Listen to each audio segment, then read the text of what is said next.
questions. Oh,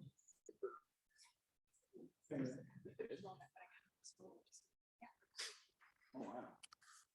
What you have. Yeah. Interesting.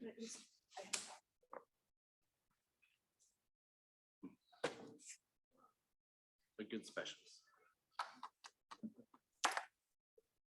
Yeah.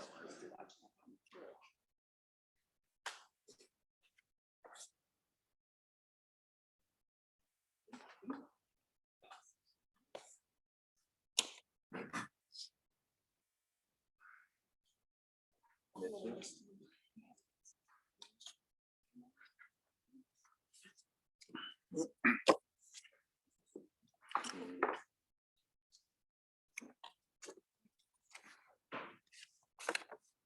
Wow. Okay, ready? All right, good afternoon. Welcome. This is the Marion City Council work session for Tuesday, September 20th. Council Member Atkins will not be joining us this evening. The first thing on the agenda for this evening is a presentation from Trees Forever regarding the campus improvement project, which I have noticed is underway. It sure is. Welcome. Thanks so much for having me here. I'm Kylie Miller. I'm the CEO of Trees Forever. First off, I want to apologize to those of you that I haven't met in person. You know, you take a new job, you got this plan, you're going to meet everybody, and then the real world happens and you don't meet anybody. So I look forward to building a relationship with some of you. My goal tonight, I'm going to take a couple minutes and share some recent activity from Trees Forever, and then a couple more minutes to talk about our campus plan. But before I do that, for those of you who don't know, my background was in economic development. I worked in rural communities. And so I've had a lot of experience working with city government. And I just wanted to say that since coming to Marion, whether it's the planning department, whether it's the Parks and Rec department, whether it's the library, thankfully I haven't done much with the police yet, but it's been a really, really great experience. This is a good place to do business, and you should really be proud of that. Real quick, most of you know about the Trees Forever organization, but you might not realize how big this organization is getting right here in your midst. When we make a hire at the end of this week, we'll be up to 30 permanent staff members. We have annually 6 Green Iowa AmeriCorps temporary workers, and with our youth program, we employ between 60 and 80 high school kids a year, planting trees in Cedar Rapids and Des Moines. So when you put it together, we're getting to be a pretty good sized nonprofit. Of that staff, 14 work full-time in your Marion office down there in Donnelly Park. And if you really want to know how connected we are, one of our employees here is actually the one of the coaches for the #1 rated Marion cross country boys team right now. So we are in this town, and that probably helps explain why there's been such a long history of partnership. I did some numbers. Since 1991, Trees Forever has awarded $300,000 in grants here in the city of Marion. That is in turn leveraged another $321,000 local match that drove the planting of 6,000 trees. But I think the better number than that is there's been 2,564 different volunteers in those projects. That they've contributed more than 12,000 hours. So basically you could say that almost 6 years of a 9-to-5 job have been contributed by your residents, which go to show you how much this community values beautification and health and wellness and trees. Some of those partnerships included tree distributions. Mike Simprich is a great partner with one of our education programs, so we really appreciate that. Now to the campus plan. We're down there on 8th Avenue. You've probably seen the dirt being chewed up. So what happened is our campus does not match our mission. It's basically a green lawn, and every time the rain hits, all of that water sheets off that hard lawn and flows right into Indian Creek and Dry Creek.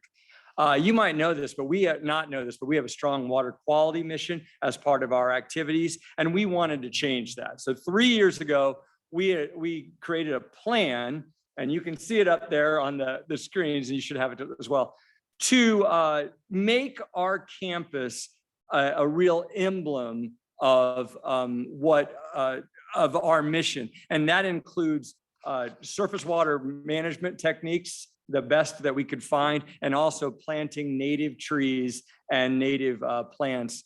All of this designed to interseed that water before it hits Indian Creek and Dry Creek. The project got delayed by the derecho, but it's underway right now. The contractor is McComas Lucina, and I don't know if you know that business, they're in Iowa City, but Rob McComas, one of the founders, is a Marion native. And part of the reason why they stepped up to do this project is he wanted to do something beautiful in his own hometown there. And we believe in the end, it'll beautify Donnelly Park and also improve that experience for people using that trail. Some of the specific aspects of the park, for example, all water on the north side hitting our parking lot will flow into a bioretention basin and be filtered and cleaned before it hits Indian Creek and Dry Creek. All water to the south side and over on the west will flow into an underground cistern from which we can pump water and water all of our trees. Everything as well, anything coming off the roof will go into rain barrels and then on into that cistern. It's such a nice project. The Iowa Finance Authority and Iowa Department of Agriculture and Land Stewardship have stepped up with generous grants to support it as a demonstration site. And all of this will be signed alongside your trail so people will know what's going on. Alliant recently came in with a nice gift too, to name a outdoor patio and learning pavilion that will be for use for anybody in the community that wants to do outdoor education. We've currently raised $699,000. It's about an $800,000 project at the top end. We'd like to change the color of the building if we raise enough money. Somehow the powder blue doesn't really match the mission either. But anyway, our goal is $800,000. We would very much love it if it was possible for the city of Marion to support that project in some way. That being said, if not, then what we really ask is simply that you be advocates for our project and our program and Trees Forever in the community. And I would always say that you are welcome to come down, visit the facility. We were very pleased to have Ryan down there a couple of weeks ago. Take a look at what's going on. And thank you so much for your time. Are there any questions for me? Questions? Nope. Go ahead. When's the project going to be completed? So you'll see the construction side of it will end in October. There will be planting in November because a lot of that seeding is actually native grasses, and they'll go on in November, and then snow will fall over the top and you'll see it start to come up this next spring. Okay. Anyone else? Thank you so Tyler. much. I appreciate it. Thanks, Ryan, for the opportunity.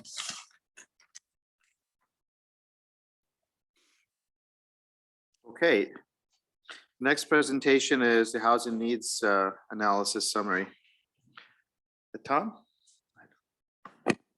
Yes, online we have Mary with Maxfield Research and Consulting, and she's going to join us and walk through the results of the housing needs assessment or needs analysis. I know we've been talking about this for a long time. We're really excited about this presentation. We have a draft that we're reviewing internally, but we wanted to get the results of this out in front of everyone as soon as possible. Once we get the final document, we'll distribute that to the council for review, and hopefully having a little insight to what you have yet to come will help gain some interest in perusing the document. It is a lengthy document, but it's very detailed. It's much more detailed than any housing needs analysis that we've had done for the city of Marion since I've been here, which has been some time. So I'm really excited to have the detail that we have and be able to move things forward from this document. So with that, I would turn it over to Mary. Good afternoon, Mayor and council members. It's my pleasure to be here with you this afternoon. And so I understand that I have a limited amount of time. So I'm going to be going through the presentation relatively quickly. And after that, we'll take questions, and I'm happy to answer any questions. If there are other questions that come about later, we're certainly available to respond to any of those. Okay, so what I've done with this presentation is kind of focused on the key takeaways first, and then following up with the supporting documentation after that. So a little bit about the key takeaways. So population and household growth was not quite as robust from 2010 to 2020 as between 2000 and 2010. And really, I think that that's largely because Marion was on a significant growth trajectory during that 2000 decade. And it's not that Marion hasn't continued to have strong growth, because it has. It's just not quite as significant as it was during that previous decade. It's still continued to remain strong moving forward. Marion has a relatively balanced age distribution, and increases are projected in the mid-age and younger populations. I think we're also seeing, of course, the aging of the baby boomers, and this is also going to create some significant increases in the older age categories as well. But I think that in looking at the numeric increases, we see quite a few more people in that kind of young and mid-age group. This distribution, of course, I think reflects the higher level price point that you currently have for owned housing and the lower cost overall average rentals that exist.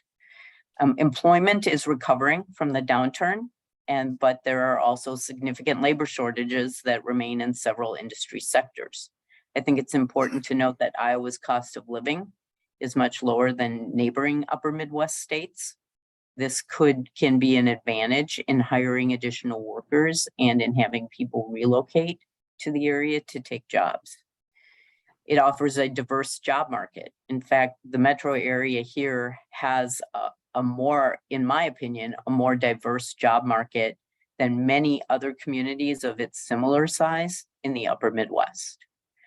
I think attracting teleworkers offers an opportunity to draw households, and particularly younger households from outside of the local area, supporting local growth. Development of affordable workforce rental housing has increased, supported by programs through our Iowa Housing Finance Agency. And I think this has actually been significant. I think Iowa Housing Finance has really stepped up in terms of providing available funding for this type of housing, more so than some other neighboring states. Service-enriched senior properties are currently challenged with labor shortages. There's a growing demand, however, for market rate active adult, what we call active adult, which is essentially no services and independent living. And then we categorize independent living products as those that often have some type of services. They're on an optional or included basis. But we're seeing strong demand in those segments for senior housing. The median home price in Marion increased by 7% between year-end 2021 through August 2022. That is significant. We are seeing significant increases in home prices throughout the upper Midwest, but specifically in Marion, this percent increase exceeded that of other areas. And the home supply remains very tight. New construction's been hit with supply challenges and labor shortages. There is a critical shortage of entry-level for sale housing. Preservation of existing affordable housing, rental and owned, is important, but is very challenging given the significant housing demand. We have had recent rise in mortgage interest rates, which are somewhat dampening the demand for owned housing and specifically for new construction. Rental demand continues at all pricing levels as a portion of households are remaining in the rental market longer than planned. Vacant lot supply is reduced from previous years due to economic pressures. It's important, I think, to continue to monitor lot supplies and to try and increase lot availability as the economy recovers from higher inflation. Marion has affordable rental options, but still vacancies remain very low, signaling continued demand. The median home sale price is increasing, but they're again reducing options for entry-level buyers. Key recommendations: Marion needs more housing across the board, but should focus on filling gaps in the housing stock through diversification of housing products, including single-family detached homes on smaller lots, single-family attached homes, twin homes and townhomes, market rate rental for mixed income and affordable rental units. Increasing the diversity of the housing stock supports a balanced household base. And increased single-family detached and single-family attached lot supplies in Marion. Identify county and state programs that assist prospects to purchase homes. Consider options for affordable owned housing, which could include modular home programs, rent to own, which would be in a structured and approved program, and then land trusts. Market to young to mid-age singles and couples without children, young to mid-age families seeking to make the community their home. Providing housing diversity enables these households to be able to remain in the community as their housing needs change over time. So this shows a quantification of the units that we're seeing up to 2030 that'll be needed in the community in various formats and categories. So essentially, the housing study objective was to compile data on demographic, economic, and housing market conditions in order to assist with guiding and attracting new housing development to the community.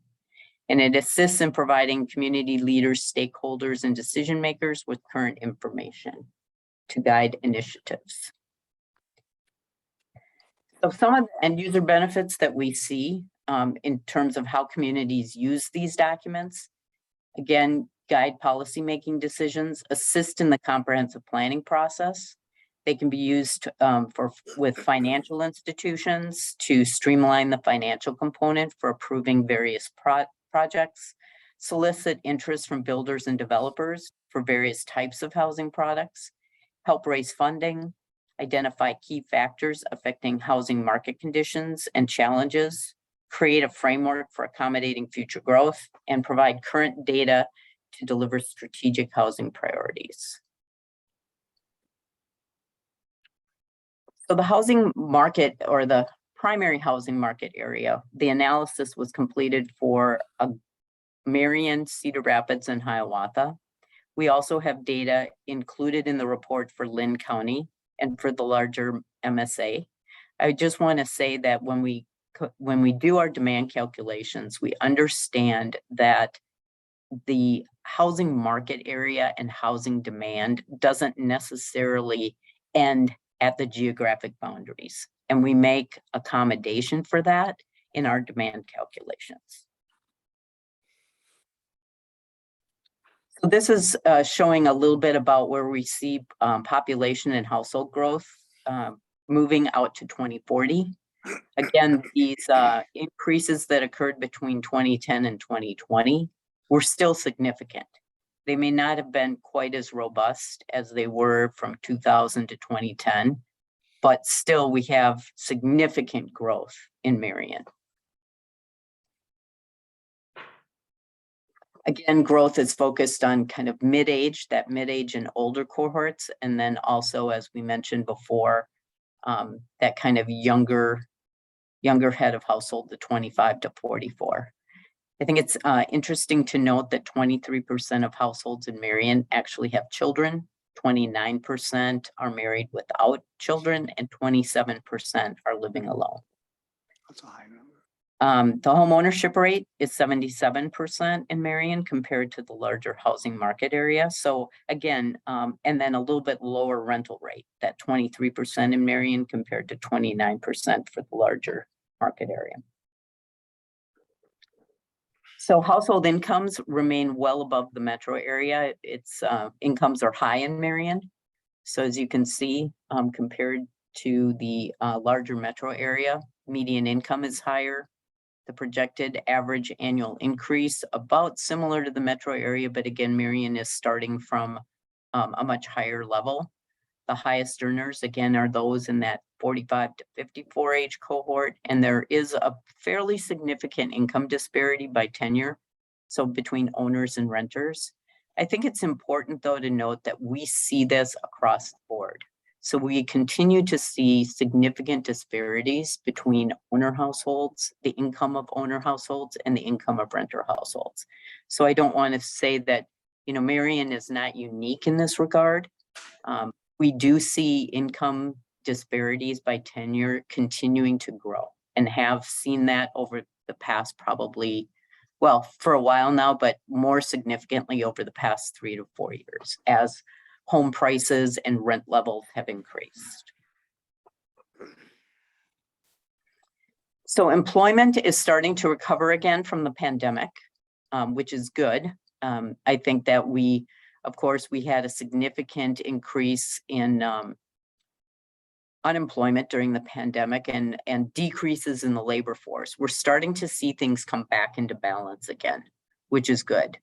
I think it's also important to note that the metro area has quite a significant manufacturing sector. And this has supported relatively high wages in the Cedar Rapids metro area. And this is different. I will just say this is somewhat unique to Cedar Rapids.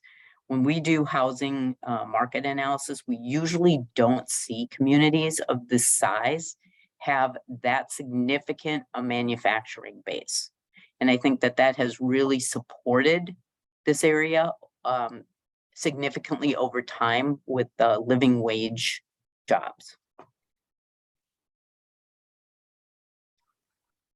So in terms of rental housing, so as I mentioned before, rental housing vacancy rates remain very low. They were somewhat higher 2 or 3 years ago, but as demand has increased, the market has continued to tighten. We have expected that we would see these vacancy rates increase somewhat, but we just have not been overall, there has not been enough rental housing put into the market to meet the demand and causing those vacancy rates to rise closer to a market equilibrium level, which is at 5%.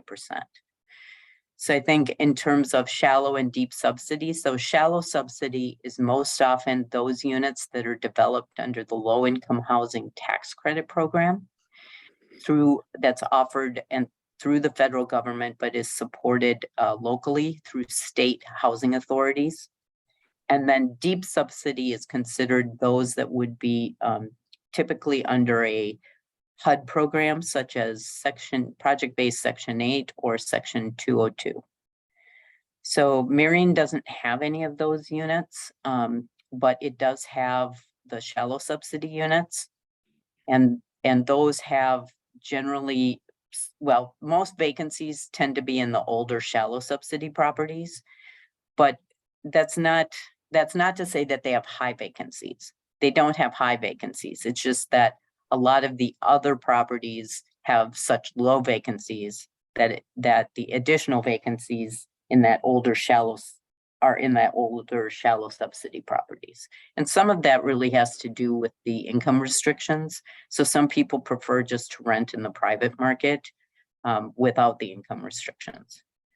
So as we obtained the information from Marion, there are little over 4,500 licensed rental units in Marion. 23% are actually in single family detached units.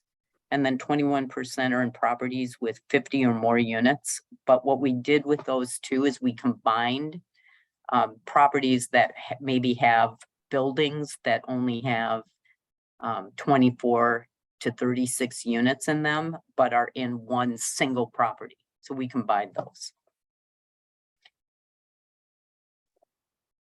So senior housing, there's 750 units in Marion, about 3,800 units in the metro area overall, about a 3.7% vacancy in Marion versus a 2% vacancy in the metro area. Marion does not have any market rate active adult rental or active adult for sale. It does have, the other service enriched categories. It does have some deep subsidy active adult units and also some shallow subsidy adult units. And as you can see, those vacancy rates are 0. Market activity has been robust, but expected to decline somewhat due to rising prices, interest rates, and the pandemic supply chain shortages. Nevertheless, the median resale price in Marion rose again pretty significantly. And through August, it was at $255,000 with an average of $282,000. Resale activity was actually highest in 2021 but the time on market continues to drop. So it was only 22 days in 2021. And the number of active listings also continues to decline. So overall, there were 852 single-family detached listings throughout the area and 209 single-family attached listings. But this is down from earlier, actually a couple of years ago. The range is pretty significant. I mean, so it goes from a low of 25,000 all the way up to a high of 2.5 million. Multifamily, of course, has a much tighter range. And that's because typically those units are newer.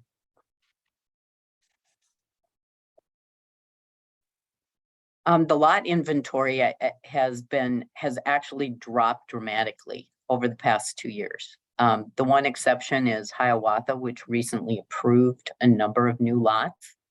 But prior to this, Hiawatha had very, very few vacant developed lots. And it was interesting to me that Marion's vacant developed lot total really dropped fairly significantly even over the past year.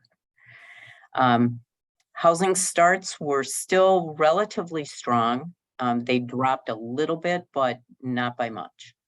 So Marion's continuing, of course, we expect that some of those housing starts may drop off a little bit with the increase in the mortgage interest rates. But so far the past 5 years, housing construction has been pretty consistent on the single family side and also the owned single family attached side.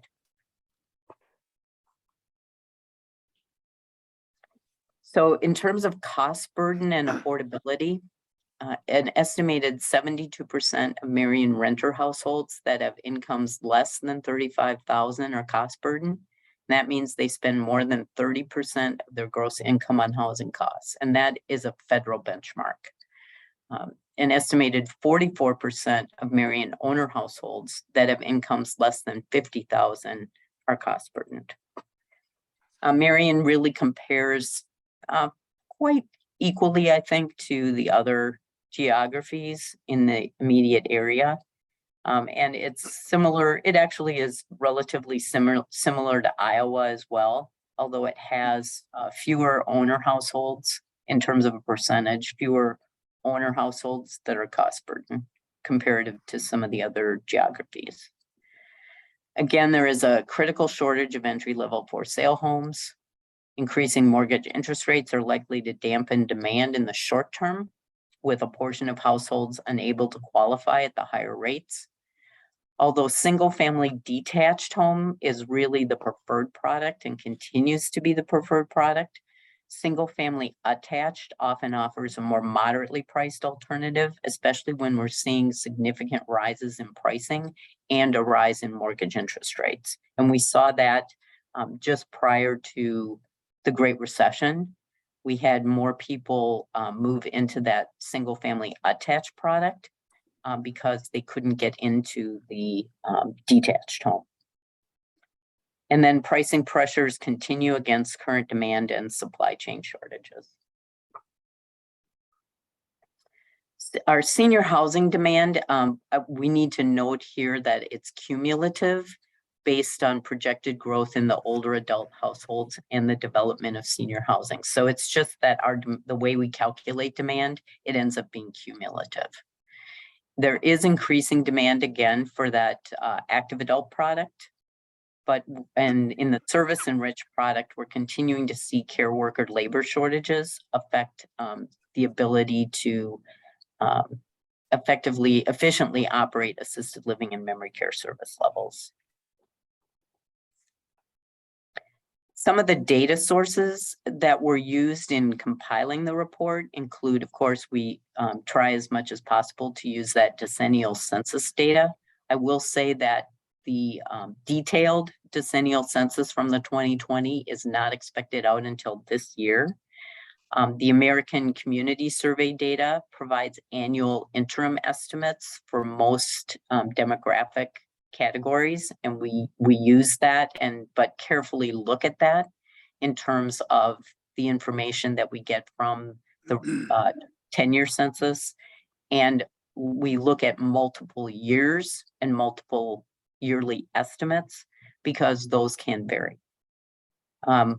We gathered data from the Iowa Workforce Development, Iowa Housing Finance Authority, Housing and Urban Development, the City of Marion regarding rental licensing, building permit statistics and other documents, Lynn County Assessor, Cedar Rapids Assessor.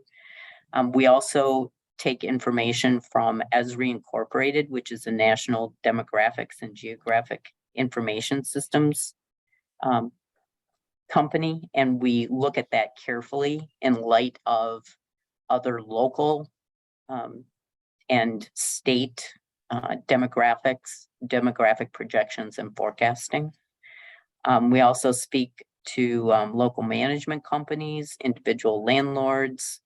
We gather data from Cedar Rapids Association of Realtors and Iowa Realty. And I'm happy to take any questions. Thank you, Mary. Questions? Steve, go ahead. Mary, just one question. One of your comments that kind of caught my ear was the comment about there's a critical shortage of entry-level homes. Can you tell us, in your opinion, what is that price range for an entry-level home in our area? So let me just preface this. So what we see a lot of times happening, so there are homes available in Marion and in Cedar Rapids that are priced exceptionally low. So we do see homes listed that come on the market for anywhere between that 25 to about 50,000 or 60,000. A lot of times those homes need an exceptional amount of work. Right. And we often see those homes purchased and converted into the rental market rather than have them be purchased by entry-level buyers. So generally what we see is the entry-level market is usually anywhere between about 80 all the way up to about 180,000. You know, that's a pretty broad range, but generally that's kind of where we see that market. And in talking with different real estate agents, there is a lot of demand for that kind of $150,000 to $180,000 home. But it's extremely challenging and difficult to be able to produce a single family home at that kind of price point in today's market. And we see that all over. I mean, if we could find a good solid way of putting that price of a home even up to 200,000 in the market, there would be exceptional amount of demand. Sure. Thank you. Mm-hmm. Anyone else? Okay, thank you, Mary. Yep, thank you very much. Oh, go ahead, Ryan. Just Oh, yeah. Mayor and council, just we are going to we'll send out the PowerPoint presentation, so you have this for your files. There's a couple other presentations in our slide deck today, so you'll have that. But just to reiterate what Tom said, once staff goes through and finalizes the draft report, we're going to have it on a future agenda for file and receipt. So council will see this again in a different format, so you'll have the data to scrutinize. But towards the front end, the recommended housing developments in 2030, those are going to be the kind of the crux of the recommendation coming out of the study is going to be one of those top slides. So that's going to be something that's going to help to, as we go through the next steps with our comp plan and some of the other efforts that we've talked about. Okay, Mary, while we have you, we do have one more question. Go ahead. Yes. Mary, this is Randy. I just had a quick question. Out of your, all of your resources that you have here, do you have any information that would give us any information about those who could purchase homes versus those that choose not to purchase homes? Do you have any data on that by chance? Who can but choose not to? Correct. I'm looking to see what. So I will. I've had. I've had a lot of conversations with people that are running into this area where they have, because of like bonuses and overtime, they're running out of the threshold and they don't qualify for some of this subsidy pay. But yet some of those simply merely choose not to want to purchase. I was just curious if you had any way of segregating out of any of these reports, those who choose not to purchase and those who would if they could. I think that would be some beneficial information. I was just curious if you had any thoughts on that. So we might be able to make some estimates. I think what we see a number of different things that are going on in the market. So we do see more younger people electing not to purchase. Although a lot of surveys, national surveys, indicate that there's a pretty healthy proportion of those people that would purchase if they could. And there's a number of different things that go into that. I think that really what we're seeing is we're seeing a larger proportion of people overall just choose to rent long-term. And a lot of that has to do with greater convenience. They may not necessarily, they may not know if their job is going to continue to stay in the same location. They may choose not to stay in the same location. And I think a lot of that renting ends up having to do with just more convenience associated in their lifestyle so that they can easily move somewhere else. I think the downside to that we're seeing is that overall, there's some concern nationally that one of the most significant ways to gain wealth, household wealth, is through owning. And with the continued significant rise in pricing, I think even though it's difficult to get into the market, I don't know that we really see that that's going to change very much over time. You know, that people who do buy will be able to end up gaining equity and gaining household wealth. So it's, but we can look at trying to get a little more specific estimates for Marion and the metro area on that. Thank you. I would agree. That was some of the information that I was kind of curious. Another thing as a side note on that, in my industry, we're starting to see a lot more people inquiring and applying for reverse mortgages, which is obviously, you had mentioned creating equity and wealth within the home ownership. Obviously, that gives people longer longevity in their home by doing reverse mortgages. So I appreciate your clarity on that. Thank you. Sure. You're welcome. Thank you. Anyone else? Okay, thank you, Mary. Tom, you have anything else to add? I just wanted to point out that, you know, we're going to take this information and we're going to, you know, digest it internally, but what we really need to do is evaluate, you know, this information versus our comprehensive plan versus our strategic plans, and really come back to the council with what do we do with this data and how do we use it appropriately, and with the results, how can we encourage and fill the gaps that are presented in the study. So we'll be working internally to bring those comments back to the council at a later date. Great. Anything else on this? Go ahead, Steve. Just a quick question for Tom. Tom, what was the date of our last housing study? And was that done by the same firm that is presenting this one? It was not, I believe it was 2016, and it was not done by the same group. Okay. One point that I would make is that this is the same group that has been doing the Cedar Rapids study, which is helpful because, as they noted, the metro area is one in the same market. So that I think really helps in the conversation. Makes sense. Okay. Anyone else?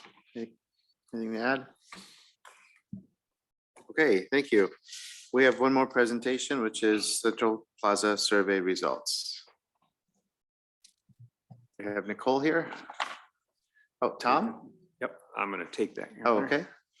I saw you walking forward, so I thought you were good. Well, Okay. I've asked Nicole to be my backup. Nicole has been instrumental in this process. I will say that she's done all the legwork on it. She's gathered the data, really done what the meat and potatoes of the conversation has been in background on this. And she did the presentation to the steering committee, which I know a few of you were at. Anyway, she's got a lot of the gory details, as you might say. There were a lot of comments written in it, so if there's questions, Nicole can answer those specifically. What I wanted to do is provide a quick overview of this. I know we got a lot on the agenda. Just want to do a snapshot. But what I first want to just talk to is the idea of why we got to the survey in itself. We've started the process of a preliminary design for the Plaza project months ago. And we got to a point where we were really trying to take the Uptown Master Plan suggestion of the conceptual plan and make it something more. But, we get in our committees, right? And we get in our conversations internally, and we start producing what and where things are going to be and how they're going to be in the future. And we kind of wonder what happens in the public. And so as we were going through that design development phase, we wanted to ensure that the community knew where we were and what direction we were going. City manager and the mayor said, hey, why don't we get together and really try to gauge what the community's thinking and if we're on the right page, and just to ensure that we're not moving in a direction that's contrary to what the community is thinking. So with that, we started down the road of a survey. The survey went out in August. And we ran, I think, from the 11th to the 31st. We had over 700 responses, which I think is fantastic. And it really shows there's interest in the community and they're paying attention to what we're doing. I think, and maybe I'm a little biased, but we had 70% of the folks said they knew about the project. And to me, that's a pretty big deal. We, the planning department, work in community outreach quite a bit. As a city as a whole, we do. But to understand that when we're bringing a project together like this, that 70% of the people understood that this project was happening and moving forward is pretty exciting. And I think it says a lot about the efforts that the council makes in their conversations and meeting with people, as well as the community conversations that we have as staff when we're out in the public talking to folks. And so from there, we asked the question of how often do people come and visit City Park, and you can see the responses on the overhead. A few times a year in the past 12 months is really the idea. That's really what we're seeing the most of. I'm assuming that some of those are just the folks that live and work uptown are using it, and their use is reflected below. But I do find it interesting that a few times a month and don't use it at all are the highest responses that we receive, but still interesting data. Next slide, Terrell. What brings you to you or a family member to City Circle Park? If anything, special events, and this was no surprise in my mind. Second followed by the open space. So we do have folks that come up and like to use the open space, but clearly the special events, and I'm going to guess that most of that is the Thursday night music in the park, and Up, Down, Get Down, and Marion by Moonlight, and all those events, and then that happen on Thursdays. There were some other comments tallied in the survey results that you can see on the overhead. Unless there's questions, I was just going to go to the next one, please. How likely or unlikely are you or a family member to use the following in the Central Plaza? So, we kind of walked through each of the core components and really wanted to identify, which items that folks were interested in using. In our committee level, when this was talked about, I think Councilperson Jensen brought up that, what this question is asking is like, you or a family member would use it. I don't know that I'm going to go out there and ice skate myself. That might be a liability, but clearly my two middle kids will, and I probably will use the ice skating rink, but we'll give it a whirl anyway. But the idea is that, we really want to just capture the use of families in these events. And I think we've got a pretty good tally. 40% were unlikely and 41% or I'm sorry, 40% were unlikely to use the ice loop. And then we had 36 likely, and then there was 23% possibly. So, that's when you got that big double-digit number on a possibly, that's certainly, I think people just really want to see what it's all about before they make a decision.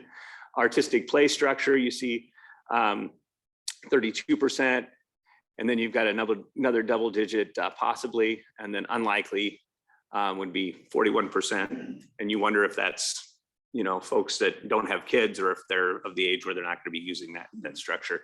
And we can kind of see how the results come in there. I wasn't going to walk through them all as we go through. You can see the highest is outdoor seating, and then tables and chairs. So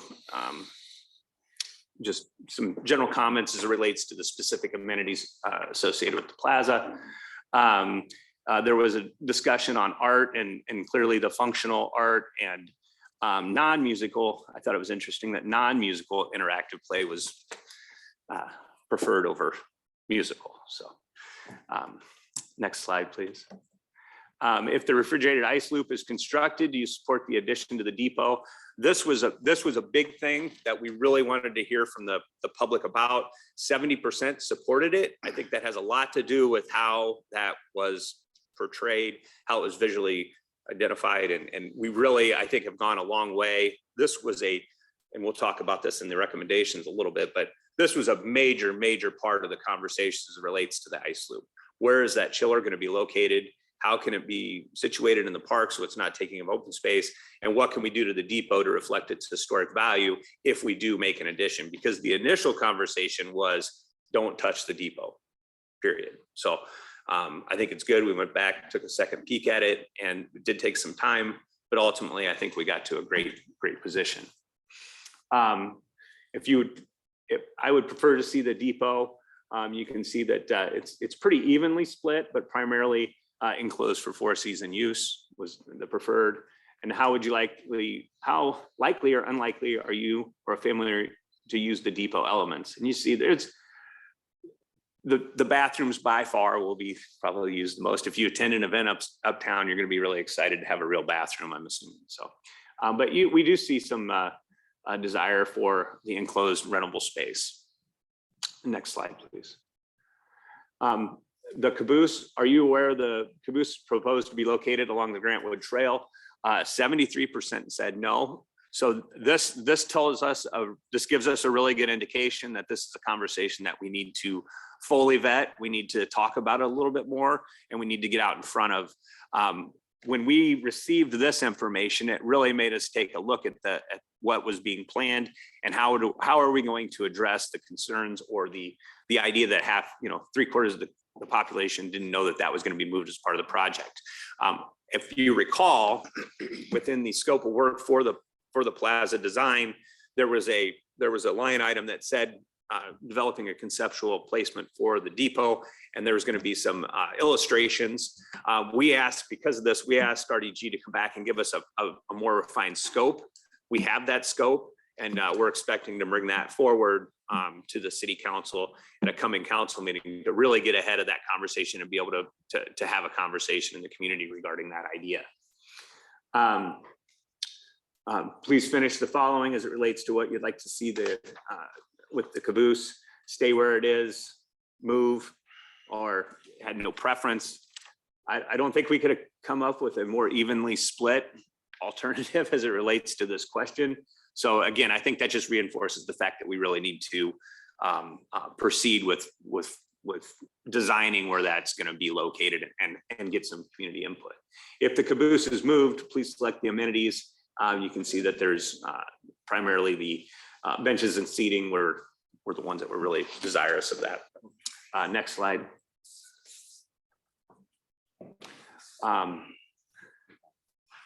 So select any and all the events you and a family member currently partake in. You can see that farmers markets and the music events are the primary drivers, and food and drink events. I think that covers the big ones that we see now. 41 said the ice skating event. So that's an interesting statistic. And, I think there's a lot of questions about, Will I use it? I think there'll be interesting to see the response to that if we proceed with the ice loop and see how the community embraces it, if that's how we proceed. How likely or unlikely are you or a family member attend the following events?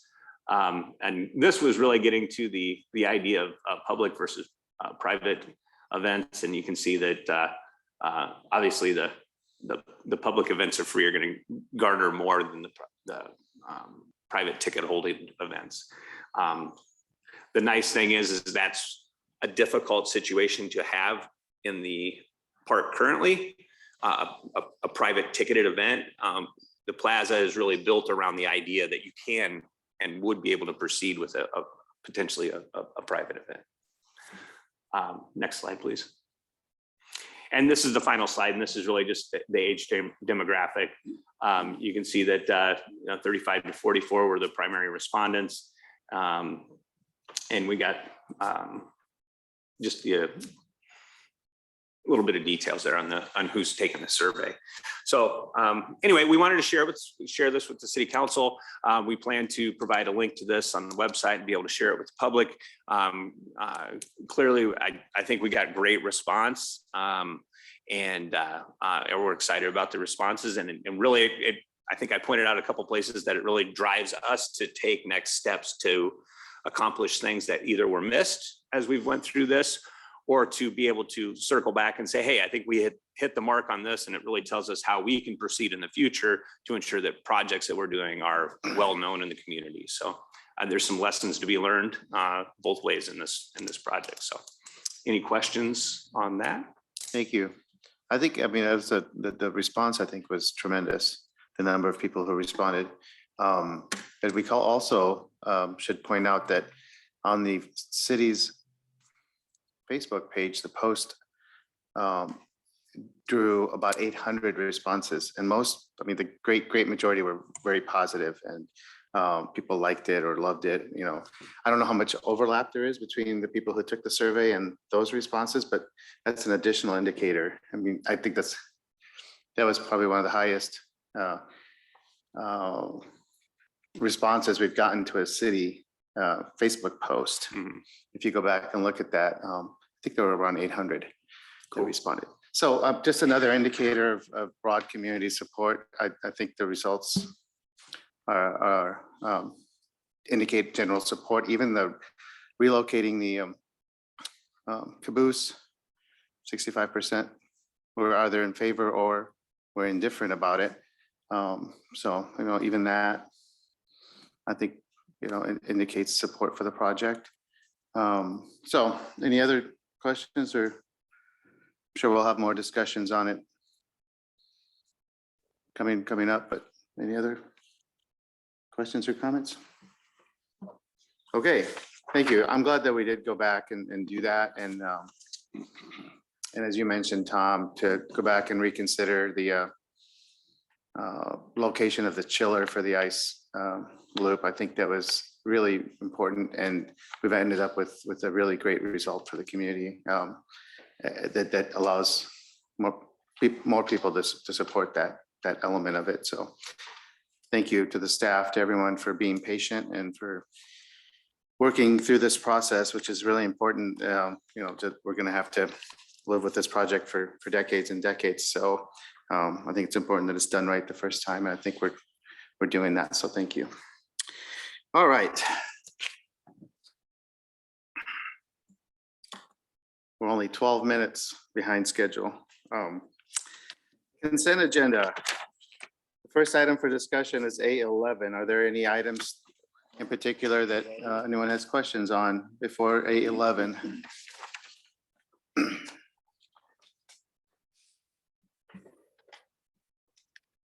Are you handling A11? Yes, I Leanne? am. Thank Go you. ahead.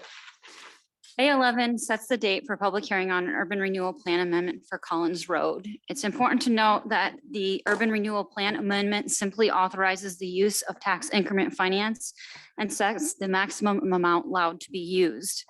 This would need to be followed up with either a development agreement, an internal loan, or a bond in order to actually utilize TIF. Hence, items A12 and A13 on the consent agenda are public hearings for development agreements for items 1 and 2 on the screen.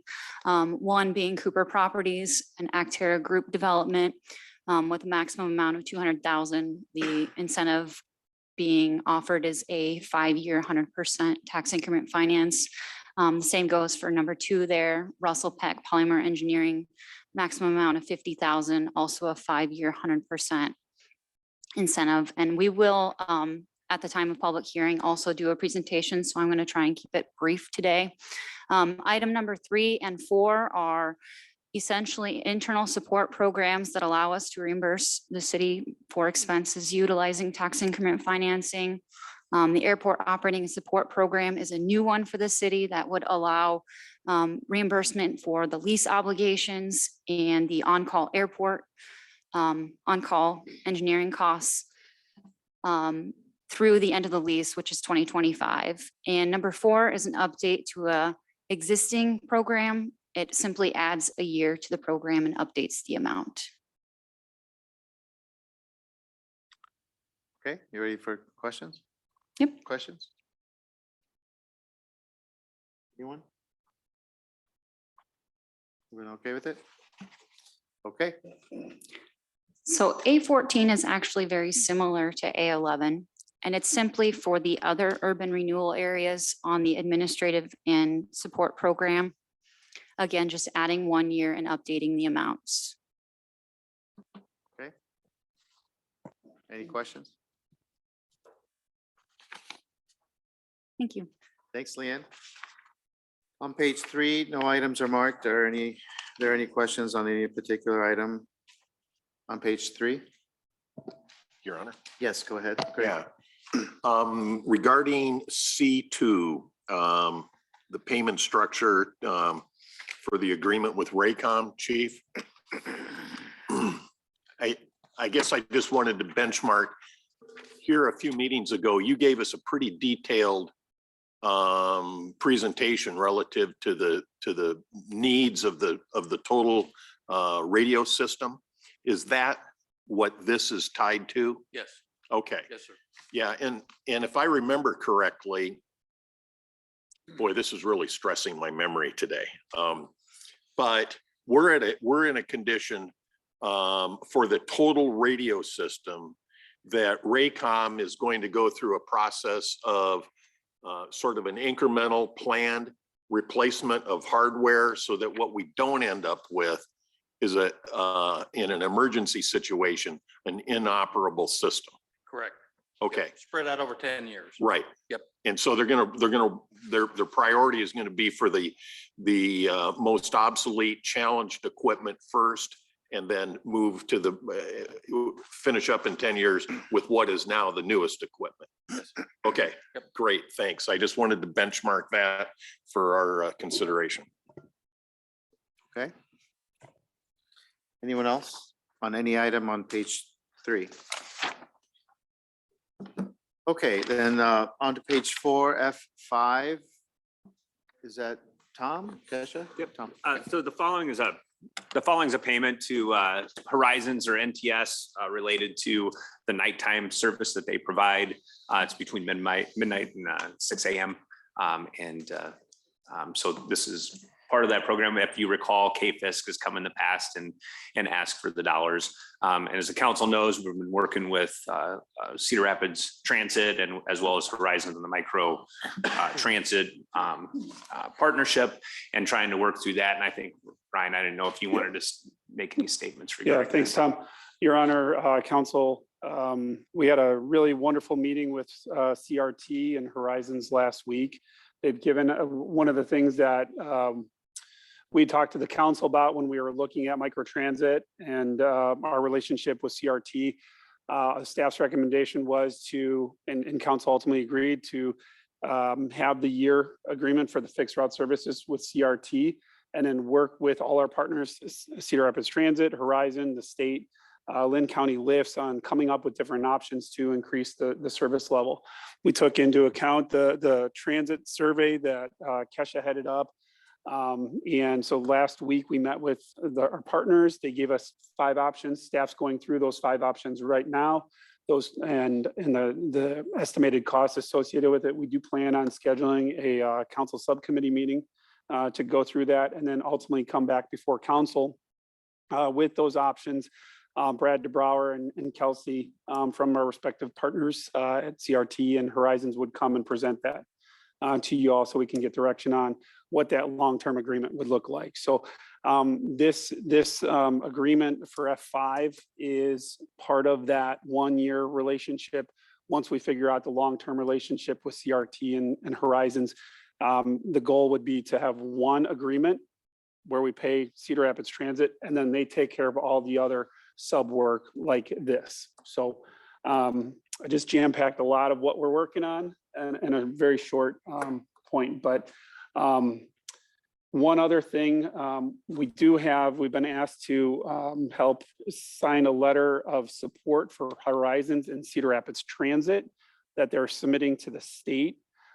This is a grant application that actually would help serve Marion as we work on this partnership with Cedar Rapids Transit and the microtransit with Horizons. So we do plan on sending that in talking with Horizons that would help offset the cost of the actual vans or buses that would be used to service our area, if I'm stating that correct. So microtransit is still our goal. Yes. Okay. Yeah. Still the goal, the big thing, I'm sorry. Just not now. Just not now. We're working with the partners because when we started looking at the microtransit, one of the areas that we would potentially have lost is without the fixed route that Cedar Rapids Transit provides, we would then be missing the gap, or we would be not serving the paratransit community. So those folks that need specialized equipment to get them to the medical appointments or other things like that. So with the fixed route by federal law, Lynn County Lifts would have to provide that paratransit within a certain distance from that fixed route. So it's important when we look at a comprehensive strategy that would incorporate microtransit to have that fixed route coupled with the paratransit, coupled with the microtransit. So those are the options that we've been working with. Okay, Grant, you have a question? I do. Through this effort, I recall that maybe we had sort of a aha learning about how this whole thing is governed in our area. And I'm not going to say this right, but it'll be the stimulus for you to describe what I'm recollecting.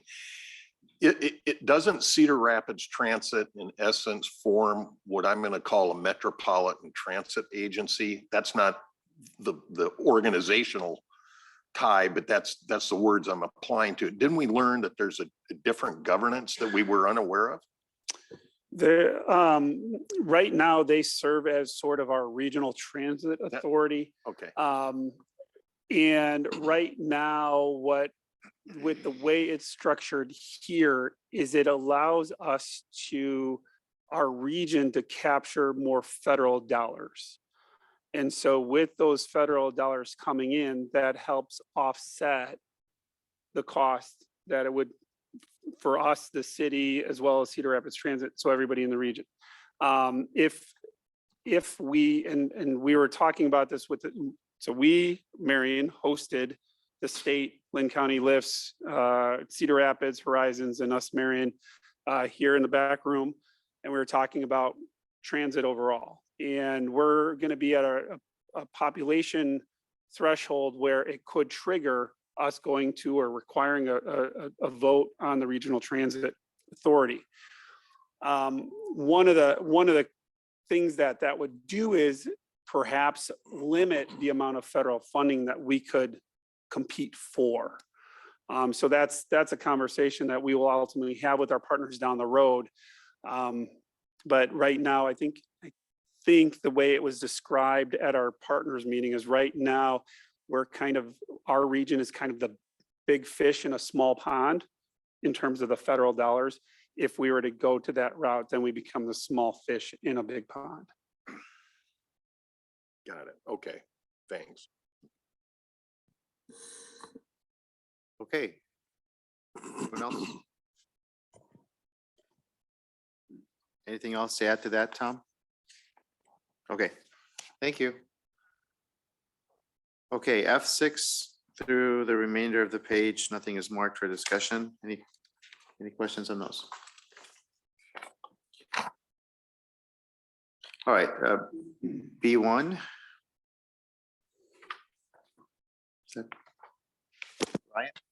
Yes, Your Honor. So this is a resolution approving a professional services agreement with HR Green for watershed analysis of Willowwood Creek.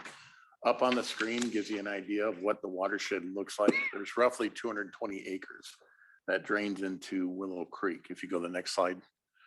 Willow Creek is located just north of Willowwood Avenue, really right in the middle of residential housing.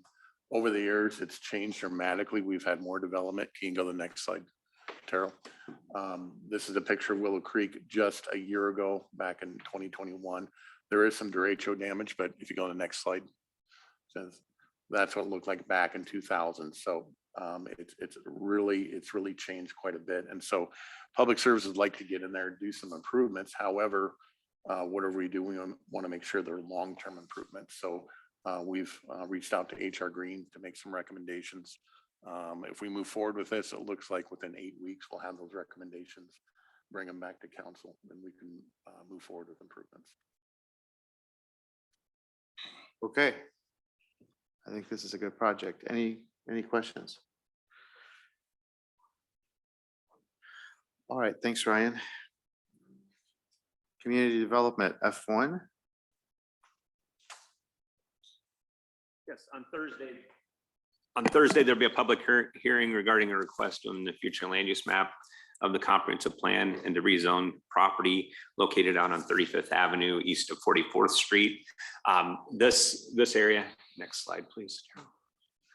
This property and this project, or this development proposal, is the project that the council reviewed and asked the planning commission to go back and take a peek at the proposal. They were requesting to rezone it to planned development residential and have lots that were under 50 foot wide, if you recall that conversation. So just in summary, on Thursday, there'll be a public hearing. The developers, when the council remanded that back to the planning commission to take a look at it, they actually, they had taken and they decided not to go with the planned development and not push for these smaller lots. They went back, they pulled their request. They resubmitted a request to rezone the property to SR3, which is a single family zoning district classification, straight zoning. So it's not planned development. And they went with 60-foot lots. So that was reviewed internally and brought forward. So on Thursday, there'll be a public hearing regarding the land use map amendment and the rezoning to go to the SR3 and not the PDR. Next slide, please. The comprehensive plan amendment was approved in May. The commission approved that 5-0, and this was to go from single family attached to single family detached. So essentially side-by-side units was what the comprehensive plan called for. And their request was to go to single family homes. And so that was never remanded back because that was consistent with what their request was in both of the scenarios. And so that recommendation out of the planning commission still stands. And so it moves forward. The rezoning request is to go from ag and the PDR zoning district classification to the SR3 that we just discussed. And that was reviewed at the planning commission meeting in August, and that was approved 7-0 by the planning commission. In review of that, in our staff report goes into great detail. It's single family homes. It's consistent with the comp plan, and facilities and such are in place to support that development. What I would point out that in the conversation, we wanted to maintain some of the standards that were being brought forward as part of the plan development proposal, including they're not having detached accessory structures in the rear yards or fences adjacent to 44th Street, and then providing some landscaping as a part of the project, both on the front side and then on the back side of 44th Street. You can see the details of that over in the staff report and also outlined on the overhead above. The developers have are required to agree to those conditions before the close of the public hearing. And I believe that we've got confirmation that they have agreed to those conditions. That will be a part of the ordinance as it's adopted. So at this point, and because of some of the conversations we've had, they did not want to move forward with the preliminary plat. Usually, and I shouldn't say usually, sometimes we'll see the full preliminary plat as they move that project forward when they're rezoning. They've just identified a draft. I think we have reviewed it internally, but they didn't ask to have that placed on the agenda. And we can't approve it until the third reading of the rezoning anyway. But as you can see, and if you recall from the previous preliminary plat, it's very similar. I think 14 lots were lost, or 14 lots were lost by taking the lots from the smaller than 60 and then moving into the 60-foot width. So similar layout, just less lots. So, and we'll talk more about this. I know there were some questions on water service. There's adequate water service to serve this area. There's no question about that. They're wanting to do two-story homes. So some portions of the property, we've indicated they may have some issues with water pressure. The solution to that was provided to them. They agreed to it. Basically, they have to extend some water lines from the church that are pressurized and loop the system. They understand that. They've agreed to it. They'll pay for that cost. And then we can highlight a lot of this at the time of preliminary plat, but there's no concerns from a city perspective. This is all being driven by the private side, wanting to ensure that they're not getting complaints from their residents regarding water service. So with that, if there's any questions, I'd be happy to answer them. Questions? Quick. So your last comment, Tom, does that take care of the second bullet underneath where it talks about pressure booster station? Is that what you're talking about there for those two-story homes? Well, there's a pressure station. It's the blue dot along 29th Avenue. If you drive by the new park, Okay. That's a booster station down there. So they have to extend they have to extend the utilities from the church over. If you can see where it says high pressure main on 35th Okay. Avenue. And that'll, because I know the write-up talked about maybe needing some additions for the water pressure for the two-story homes. And Yep. I could not discern from that whether that meant it was going to be for the entire development or for the house itself. Yeah. So this takes care of that concern that was identified in there. Correct. All right. Yep. Thank you. Well, that reduction of, I think the memo says a reduction of 15 lots. So it went from 80 to 65, increased the size. I mean, they certainly went the right direction on what the concerns were. And I think from that standpoint, snow removal, parking, the ability to get emergency equipment in there, all of that just generally gets better. Is that our collective view? Yeah, in this style of development, I would say that is true statement. Yeah. Okay. By adding the extra 10 feet to each lot, it's essentially adding, a parking stall on the street, which that was the big concern. If you do traditional development on 50 or less size lots, you got half the lot is driveway. So you have no off-street parking. It becomes very difficult. So if you do that in a non-traditional, I'm kind of backwards, but if you did this in a traditional format where you had the garage tucked back and you naturally had multiple spaces on the property, like we see in our older parts of the community where off-street parking can be handled on site in a driveway. That's where those smaller lots get easier to support from a development perspective. Will these be generally 2-stall or 3-stall garages? 2-stall? I thought, I may be remembering incorrectly. I thought at one point we implemented something where you had to have a minimum size lot to have 3 stalls. I may be thinking of something incorrectly. No? Okay. Yeah, okay. I just am not remembering it correctly then. All right, anything else on this? Okay, that takes care of F2 and 3. That's correct.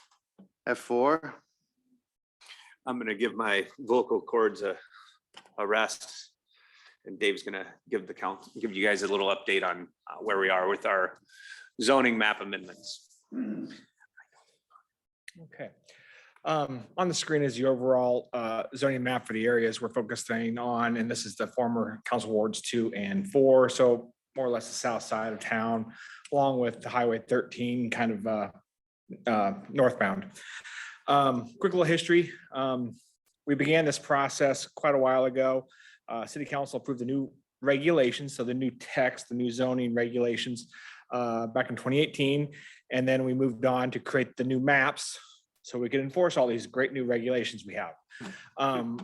Last year and a half ago, we did wards 1 and 3 in North Marion. We did them one at a time. We're now back to combine, and we had really very little public show up to any of our open houses. I don't know if we had anybody at our public hearings at P&Z or City Council, maybe other than a few folks. So we decided to combine the 2 wards and just get this done, get it approved so we can start using our wonderful new regulations that we've adopted. So in short, we did have a public hearing last month at the Planning and Zoning Commission, and they did recommend approval of the map as shown. And this already has our recommendations from them already implemented into this map. Unfortunately, there's not a great way to display about 8,000 parcels or so on the screen. So as you hopefully you got the report, and by Thursday, if you have specific areas you want me to look at, we can have some slides for those on Thursday to address any really specific neighborhoods or specific parcels you'd like to look at. Next slide, please. So beyond anything you may have after this meeting or at this meeting, the few areas I do want to focus on are some of it's called original town or old town Marion, I think the original town plat. So kind of the core of the community. We've created traditional zoning. I'm gonna call it TR1 through TR4 traditional. That new zoning district allows for reduced setbacks. So a lot of these homes that exist today in these older parts of town, they don't meet code. Most of these homes maybe have a 15 or 20 foot setback on the front. They may only have 5 or less on the sides. So when we had all this new current zoning on there, it requires a 25 foot front yard setback, 7 on the sides. So a good bulk of those homes, if they were to burn down, the ratio comes down, drops a tree on it, they can't be rebuilt as they sit today. So what this traditional zoning will allow us to do is rebuild a home, or you can finance a home that the bank says, yeah, you can rebuild it as a right where it sits. It might allow folks to put that front porch back onto their home without having to go for a variance. And that's one of our most common variances, is putting a front porch back on an old home that got took off 50 years ago and they want to put it back on. So it really allows the homeowners to do additions, keep their homes legal. That couldn't be done without a lot of relief from the zoning code to the zoning board of adjustment. So it's really going to be a helpful zoning district. And I pointed out because it does encompass a large portion of our community in the original town plat areas around the downtown. The corridor, 7th Avenue, all that zoning does not change. That's all the districts that were adopted a few years ago from our uptown area, basically roundabout to roundabout, more or less. None of that changes with this adoption. We did correct a few properties on the edge that we had as residential, but they were actually a commercial property. When you're doing 16,000 parcels, you miss a few. So we made a few corrections in there as well. Next slide, please. The other area of focus, I should have thrown a Highway 100 slide in here. I failed to, but majority of Highway 100 right now is commercial. It all remains commercial. It gets our business regional district, our BR. It's very similar to what exists today along there. And this is probably some of the largest unplatted property in town along our highway. We've met with the owners of those properties and numerous times and worked out zoning that they were comfortable with. We made some tweaks to our zoning regulations to allow assisted living, group homes as a use in the commercial districts. So that kind of put them at ease, and they're really supportive, I think, of of all the zoning changes along the bypass. Focusing on the image on the screen though, we have a pretty good industrial base. I think what you saw from Mary's presentation earlier, that was one of the advantages of the metro areas, the strong industrial base with a lot of jobs. So we've maintained all of our industrial properties that exist today. We did have one concern submitted by a developer, and that was included in your packet in a letter, I think at the end of the staff report there. They had some concerns regarding setbacks in the industrial districts or the manufacturing districts. If you look at F1 on your agenda, they had concerns about setbacks. So we proposed an amendment. You were just setting the public hearing on Thursday that will allow for some reduced industrial setbacks on smaller lots. So that'll should give them some relief on the concerns they have. And it will also keep a lot of the existing industrial buildings legal, just kind of like that traditional zoning we just talked about. Kind of the same thing applies. Smaller lot, get a little bit more exceptions. So that should reduce most of the concerns. Planning and Zoning Commission met on that portion last week now. They recommended approval. Medco was there representing their folks, and they were very supportive of that amendment as well. So I think we've addressed the letters, concerns that they expressed. We also amended that little red dot that kind of sits in the purple there on the east side of the image. That was their request as well, to keep that commercial. And we agreed with that. That's on Marion Airport Road. They have some commercial plans there in the future, so they needed commercial zoning there. Next slide, please. Along with the 2 wards on the south side of the community, here's a long list. It's in the staff report. I know it's kind of hard to see on the screen. We are making corrections to a few parcels in the previous 2 wards. Most of those are detention basins that we had listed as residential zoning. We're switching those to public open space zoning. I forget the name off the top of my head, but we're changing those zoning districts or changing those parcels to recreational city-owned parcels. If you recall, last year, a year or 2 ago, we had somebody buy one of these lots, threatening to build a home on it because it had the residential zoning. So we've taken that away. So when you're looking at a map, you can easily identify city parcels, parks, etc. And then there was just a few parcels up around Hunter's Ridge that from an aerial, they sure look like part of the golf course. I know I've spent enough time with my golf balls on those lots, but they were actually residential lots.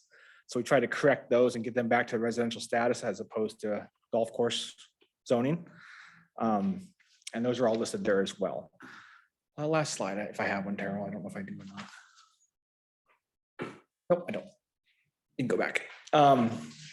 So Planning and Zoning Commission, again, did meet last week, did recommend approval. Questions usually asked is, what does our public outreach look like? We held 2 open houses. First one was attended by 2 people. One was one of the developers on the south side of town, just making sure we committed to what we were committed to. In other words, it was Councilmember Brandt. We did a second public hearing or a second open house right before the Planning and Zoning Commission. No one showed up.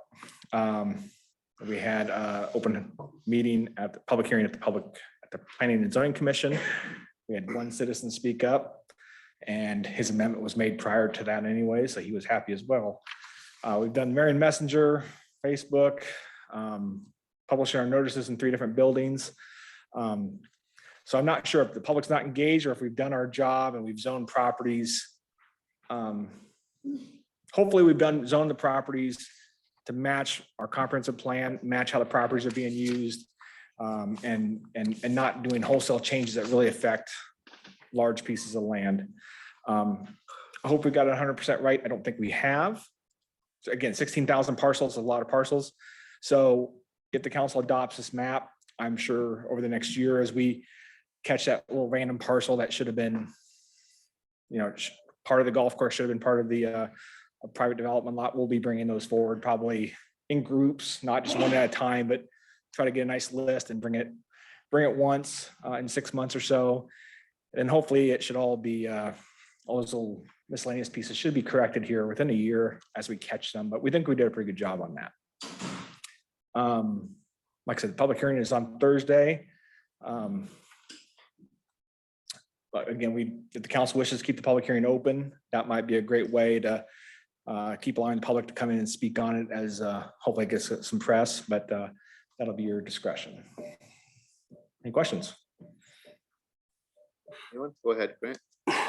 Dave, maybe you said this and I didn't catch it, but excuse me. The developer that had the concern about the impact on their planned development, I guess it was Aircom Park. Correct. So have we found a path to be responsive to their concern? Yeah, Tara, could I have you go back a slide? I just want to make sure I understand Okay. Again, our reaction to that. yep. Again, we're just referencing that little red dot on the east side of the image Right. there. Okay. Their letter covered a couple different things. One was that red dot up there. They have some commercial interests or plans for that lot. We had proposed industrial originally. They came and said, hey, we'd like to go commercial. It's how it was zoned today. So we addressed that comment by leaving it commercial. So I think I addressed that first comment.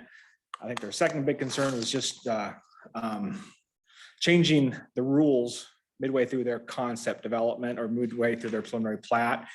And that was really regarding the regulation that was adopted 3 years ago, almost, on the setbacks.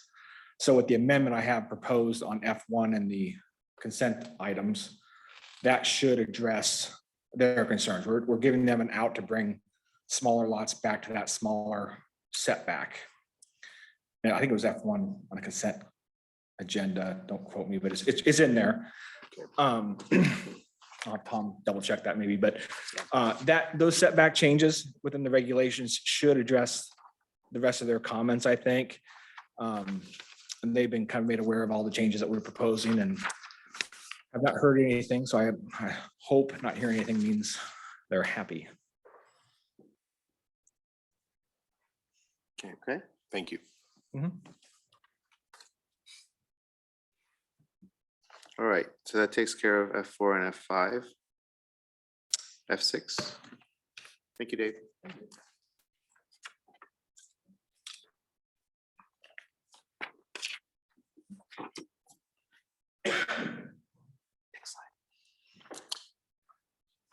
So the next item here is the motion concurring with the Marion Central Plaza Steering Committee recommendations. This is kind of dovetailing into the conversation from earlier related to the Plaza survey results. As the council's aware, we've been working through the process. I think many of you have been involved in some sort of either technical or steering committees as a part of the Plaza project planning. Boy, we've been at it for about 6 months, I think, probably at least in having these conversations. Next slide. One of the things that I want to just point out, and I know the council's well aware of the Plaza project, and as we'd stated, it was born out of a pretty lengthy public outreach process that's been going on essentially since the mid-2000s. Terrell, if you can go forward one slide, please. And really, I guess you could even take some of this conversation all the way back to the Imagine 8 process, when there was a big push and a big desire to see a strong identity placed in the uptown surrounding business and restaurants and entertainment venues. You know, the Central Corridor Plan really spoke to what we wanted to do in the uptown and really bring about change in how the area is developed. It's interesting, even taking a look at that Central Corridor Plan, which really was the premise for moving the traffic off 7th to 6th Avenue, it was stated that one of the things that could not be accomplished until that plan was in place was the streetscape.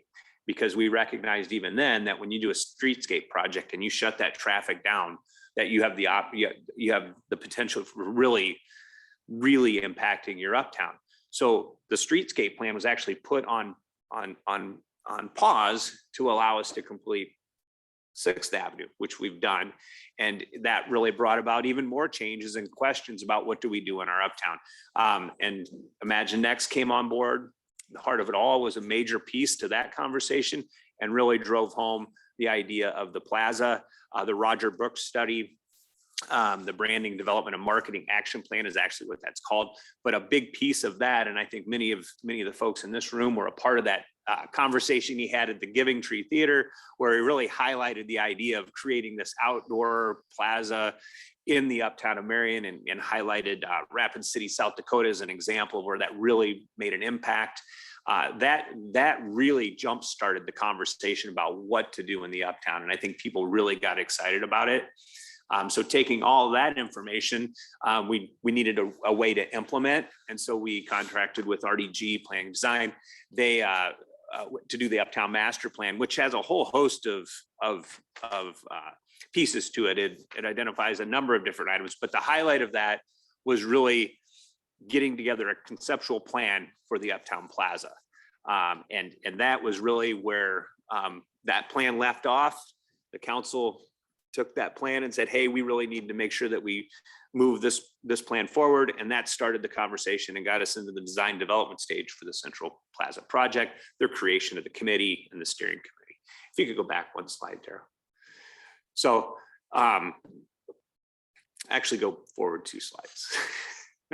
So I don't want to leave out folks, and I know you can't read this, but I just want to make sure that, you know, a lot of times, a lot of the work that we do, it's in committee or in subcommittee, or, you know, we're meeting regularly, and it's kind of a conversation we had with the survey results. We can get wrapped up in what we're doing and not understand what's going on in the outside world. And all of a sudden we come into the city council and throw a project on the table and say, hey, we're ready to go.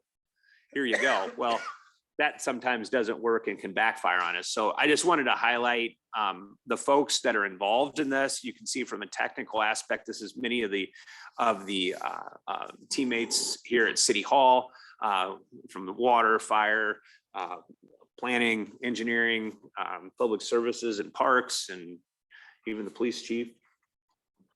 He's in there too. So there's a lot of people that are engaged in how this project comes together. And then of course we got the steering committee, which is made up of the planning commission, city council members, public members, key folks in the community, and just a whole host of other board, like park board. We have a historic preservation commission represented. So there's a lot of folks that are involved in this. So as we talk about this recommendation and how it's being brought forward, I want the council to understand, and you know, because you appointed these committees, that you know, there's more than just 8 guys sitting in a room drawing up some plans and bringing them forward. Terrell, can you go back 2? One more. There you go, right there. So what we're going to talk about today, and I just want to segment this, there's quite a few slides. I'm going to try and walk through them rather quickly. We're going to talk about the plaza recommendations, the depot recommendations, funding recommendations. I'm going to break down the cost opinion, which I think the council is very familiar with, but I think it's worth hitting in this conversation, and then the next steps. But what I want to highlight really is if we can go to that first picture, and I think this is just an important point to make as we start the conversation. I think we all recall this photo. This was the photo op that really kind of got things going when we were doing the Destination Iowa grant. This was the cover. If you go to the next slide, we had the summer pick. It had the spray fountains, it had the lighting, it had the coverage. It really kind of identified what this area would look like if completed as proposed. The next slide, I think this has been referred to as the Marion Hallmark photo. We could make a postcard out of this by all means. And so this is the, you know, this shows the holiday tree. This shows the ice loop, the lighting. It really kind of highlights what we expect the place to see if all the recommendations were taken. I show these 3 photos because I think it's very exciting that we've talked a lot about all the amenities as a part of this project. And you can see the survey results are very supportive of the project as a whole. The committee, the steering committee in their recommendations has made a full recommendation to proceed with all aspects of the project. So I'm going to walk through what that really means, but I think it's just exciting to know that the committees that you all have appointed and that are a part of the design of this have supported the project and in their recommendation, from winter to summer scene to an overall project plan. Next slide. So what does that mean? We'll start with the plaza recommendations. And and just start moving through. This is an overall development plan of the site. This is what the steering committee and the technical team has been working off of. It really, it's kind of the color coding of where items lie within the plans. And I'm just going to kind of walk through them rather quickly. So next slide. So trees, you can see these are all the trees in the park to remain. Right now, I think there's one tree to be removed. 2 trees are being evaluated by the Parks Department to see if they should stay or they should go. But there's been an extremely big effort to ensure that as many trees that can stay can, and we want to make sure that the ones that are questionable, if they do remain, they are viable and will continue on. So that's some evaluation that continues, but clearly trees are an important part of the park, and we're taking every effort to ensure that they're there. Next slide, please. The stage connection, this has been a conversation since the beginning. I think if we really go back and think about how the original concept, it really had a stage being placed at the north side of the park at the just off of 7th Avenue. Through the committee conversations, it was determined that it might be better to acquire a temporary stage and then provide places within the park area that it could be placed depending on the venue. So these 3 areas are highlighted. There'll be connections for AV, sound, and electrical equipment. So ideally, we'd have some time to see what's the best venue for what type of situation. Maybe we don't ever have a permanent stage. Maybe it's always temporary, or vice versa. So it really provides the opportunity to move some things around and get to know the property before making a huge investment in some kind of a permanent stage. Next slide. The next item is the ice loop and removable railing system. We've talked a lot about the ice loop. The recommendation is to move forward with that in the location that's been discussed for quite some time. Next slide. The plaza sprays identified at the southwest corner or southwest interloop of the ice loop are part of the plan, as well as this in the wintertime. That would be the location for the holiday tree. So the spray fountains would be there in the summer and covered up, and the holiday tree would be placed there in the winter. Next slide. The stream system. So there's 2 water features associated with the east side, and it would be a shallow stream. It's going to be treated water. It's built to be waded in. It's built for kids to play in. That's a function of it, and that item is in the recommendation moving forward. Next item. Continuing with fire tables and masonry piers is included. The idea is to match these with the ones that are in the plaza on the north side, and proceed to have those in the area as it relates to the ice skating in the wintertime. Having those there will be pretty important. Next item. The play sculpture, this is not, it's proposed in the project. The structure is not currently been determined. The idea is that this would not be your typical playground equipment with swings and slides. It would be something that would be functional as a sculpture piece or an art piece and have dual purposes. So this may be a custom design. Some examples of this have been provided just to illustrate, what that kind of proposal would be. But again, nothing is set in stone. Next slide.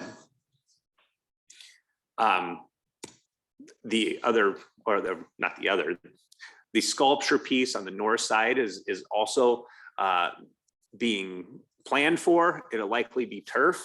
And then there will be a separate process that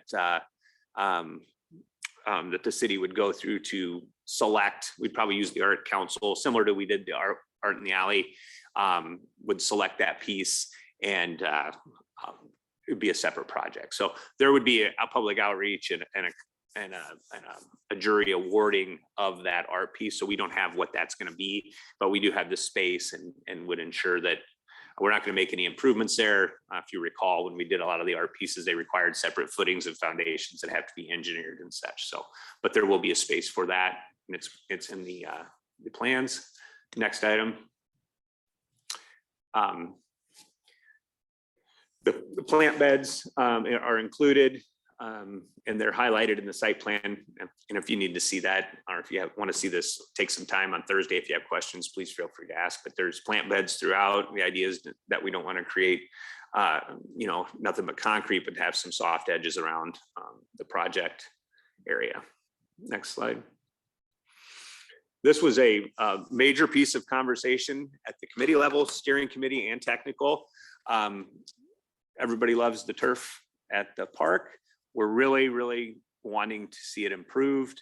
The conversation was that that it would be irrigated, fully irrigated, and that the turf would be replaced, and it would be a much more healthier situation. We want to try and keep vehicles off that. There's about where the letter, I'm having a hard time seeing that. The letter M is where a lot of the vehicles access the park area for events. So if there's park, that you'll see the food trucks come up or things. They want to put structured turf in there, so it may have some support. So when the vehicles drive up there, it's supported, and then eliminate the access of vehicles in the rest of the park. So it really would create a much more lush turf product in the park area that we have now. Next item. And then the design or the shade structures are included as well. Key element for the summer, obviously. Next item. So a big part of this conversation is the depot. Next slide, please. That's our depot. I think the next slide would illustrate the historic photo of the depot, and this is important to just point out that as we went through and had conversations, and I think we talked about it, the survey results about the chiller, where do we place that? It's about the size of a semi-tractor trailer. A lot of the conversations at the beginning were don't touch the depot. So we tried to find where would we place that on the site. Everything was looked at. We looked at the parking area on 9th Street. We looked at taking and placing the chiller on the lot where the existing library is. We looked at placing it in the park. We looked at burying it. Every option. I think we had at least 15 different alternative locations for that. Ultimately, though, no one seemed very happy with any of those alternatives. So the question came is like, why can't we put it in the depot? Let's go back and take a peek at that. And as we evaluated that, we went back and we said, what did the original depot look like? And how can we use this to really springboard into an addition to the depot that would allow for that chiller to be placed and be representative of the past depot. So next slide. So what was developed out of that is what you see here, an extension of the depot towards the west. And you can see there's a little, there are two windows, and then at the far edge, there's a louvered wall. It is required that there's louvers associated with that chiller. It's got to have airflow. But there's a solution, I think, that the steering committee supported, the technical committee supported, and that was to add some artistic finishes to those louvers and really make it kind of a highlight instead of a deterrent. So next slide, please. And you can see this is on 7th facing south, and where the folks are standing there on the right side of the screen, you can see that it almost looks like a mural. I believe if you go to the next slide, it provides some, no, one more? No, go back. Sorry, Terrell. Terrell's such a good sport. So the improvements to the depot include that addition. You can see we're enclosing it. There's finishes being placed, the windows, the area where the folks are standing. If you looked from the west into that building is where the Zamboni would be parked for the wintertime. That would pull out and do its deal on the ice. And Tom's looking for a reason to be the Zamboni driver. It'd be great. You guys can make that a part of my job roles and responsibilities. Next slide. just speaking to the depot, there's a lot of conversation about what to do at the depot, and I think the council's been up to speed on this, but the far east area would be a location for rentable space, so it would be enclosed windows. On the west side of that would be bathroom facilities that could be open during events and during the day. And then from the back of the bathroom wall west would be the storage area, HVAC, Zamboni, chiller. And then also it's important to note that, you know, all that water in the streams and in the fountains is going to be treated no different than a swim pool. So there's all those filtration systems, chlorine and such that have to be accommodated as it relates to how that functions. It's required by health code. Next slide, please. These are just some perspective views of the interior. I think on the left, it's important to note that there is a mezzanine associated with the proposal. It's going to be very limited in space due to occupancy loads and building code, but it does provide an upper story space, and then there'll be storage rooms beyond that. Next slide, please. This is the slide I was looking for. So these are the louvered walls and examples of how that can function and what they can look like. Nothing's been decided here, but these are just some renditions that they've identified. You can take a historic photo and it's basically punctured steel that would create a screen image of whatever you have, and that could be used or act as the louver wall associated with the chiller. Next slide. We're still in design development, and we're looking at examples, but the idea in the committee supported looking at a 3 or 4 season option for the areas of the overhang of the depot. So currently you walk under the overhangs before you get into the depot. This would provide an opportunity. So maybe in the wintertime they're covered, maybe there's heaters in there, maybe it's a warming area for the ice loop. Nothing's been fully decided on that, but that's one thing they're recommending to look at further. These are just examples of areas that have done that. Next slide. So also as a part of the committee's conversation, and as you can imagine, there's a lot of excitement about the project. The Destination Iowa grant, the $3 million has been a big topic of conversation. It got our Park Foundation and the Chamber Foundation excited, and they're ready to start fundraising. And there's been discussion on naming rights. And so with all of the conversation, we asked the steering committee what they thought, and they wanted to make that a part of the recommendation, is to move forward and proceed with fundraising opportunities as well. Next slide. So that's really the details of the committee recommendations. I went through a lot of it. I know you guys have been engaged in this, but I just want to make sure that, you know, the council's aware of all of the details that we went through. I'm summarizing something, and I know it's not super quick, but I'm trying to summarize a lot of information that the committee's spent a great deal of time looking at. I will say that if for those that were in the committees, they can attest to this, that none of this was a rubber stamp. There were a lot of conversations, a lot of input was placed, down to the conversation of life cycle costs of facilities, where the utilities are going to be run, what are the cost-effective ways to handle any aspect of it. So there was a lot of detailed conversations that went on. Ultimately, next slide, please. The construction cost is estimated at $6.6 million. You can see that it kind of lays out a framework for those pieces, and this is at 100% design development as being recommended to the city council. Next slide.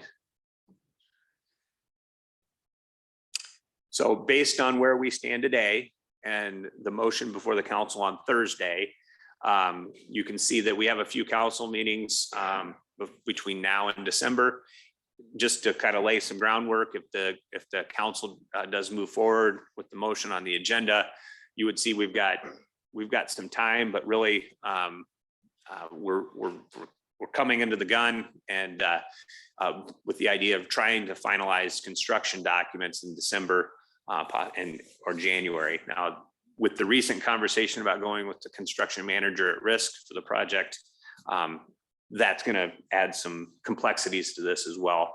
But we'll work that into the time frame. But just kind of lay out the framework for how we would proceed from here. Next slide. And I think it's just important to note that not a lot has changed in this program. We started in January, and you can see we're keeping on a pretty good schedule.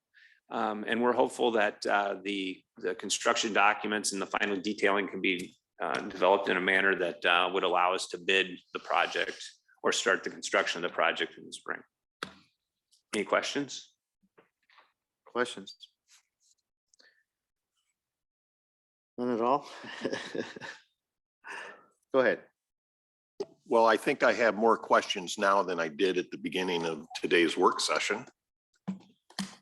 I'll just have to say, at least relative to considerations on the stream system, the play sculpture, the plaza sculpture.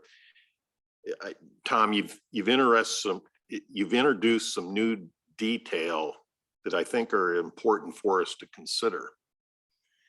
I had a fixation on the life cycle costs for the chiller system supporting the ice loop. And you provided that information. But what I didn't develop a curiosity for is parallel life cycle costs associated with the stream system, for example. But maybe just from my vantage point, it just seems like there's some new detail or greater granularity to the detail that this is a big decision. And at least from my vantage point, I'm feeling I am just feeling a little bit concerned that we're asking, we're on the schedule that you portrayed, and we're asking now with some additional detail to make a fast cycle decision this week to keep the project on track.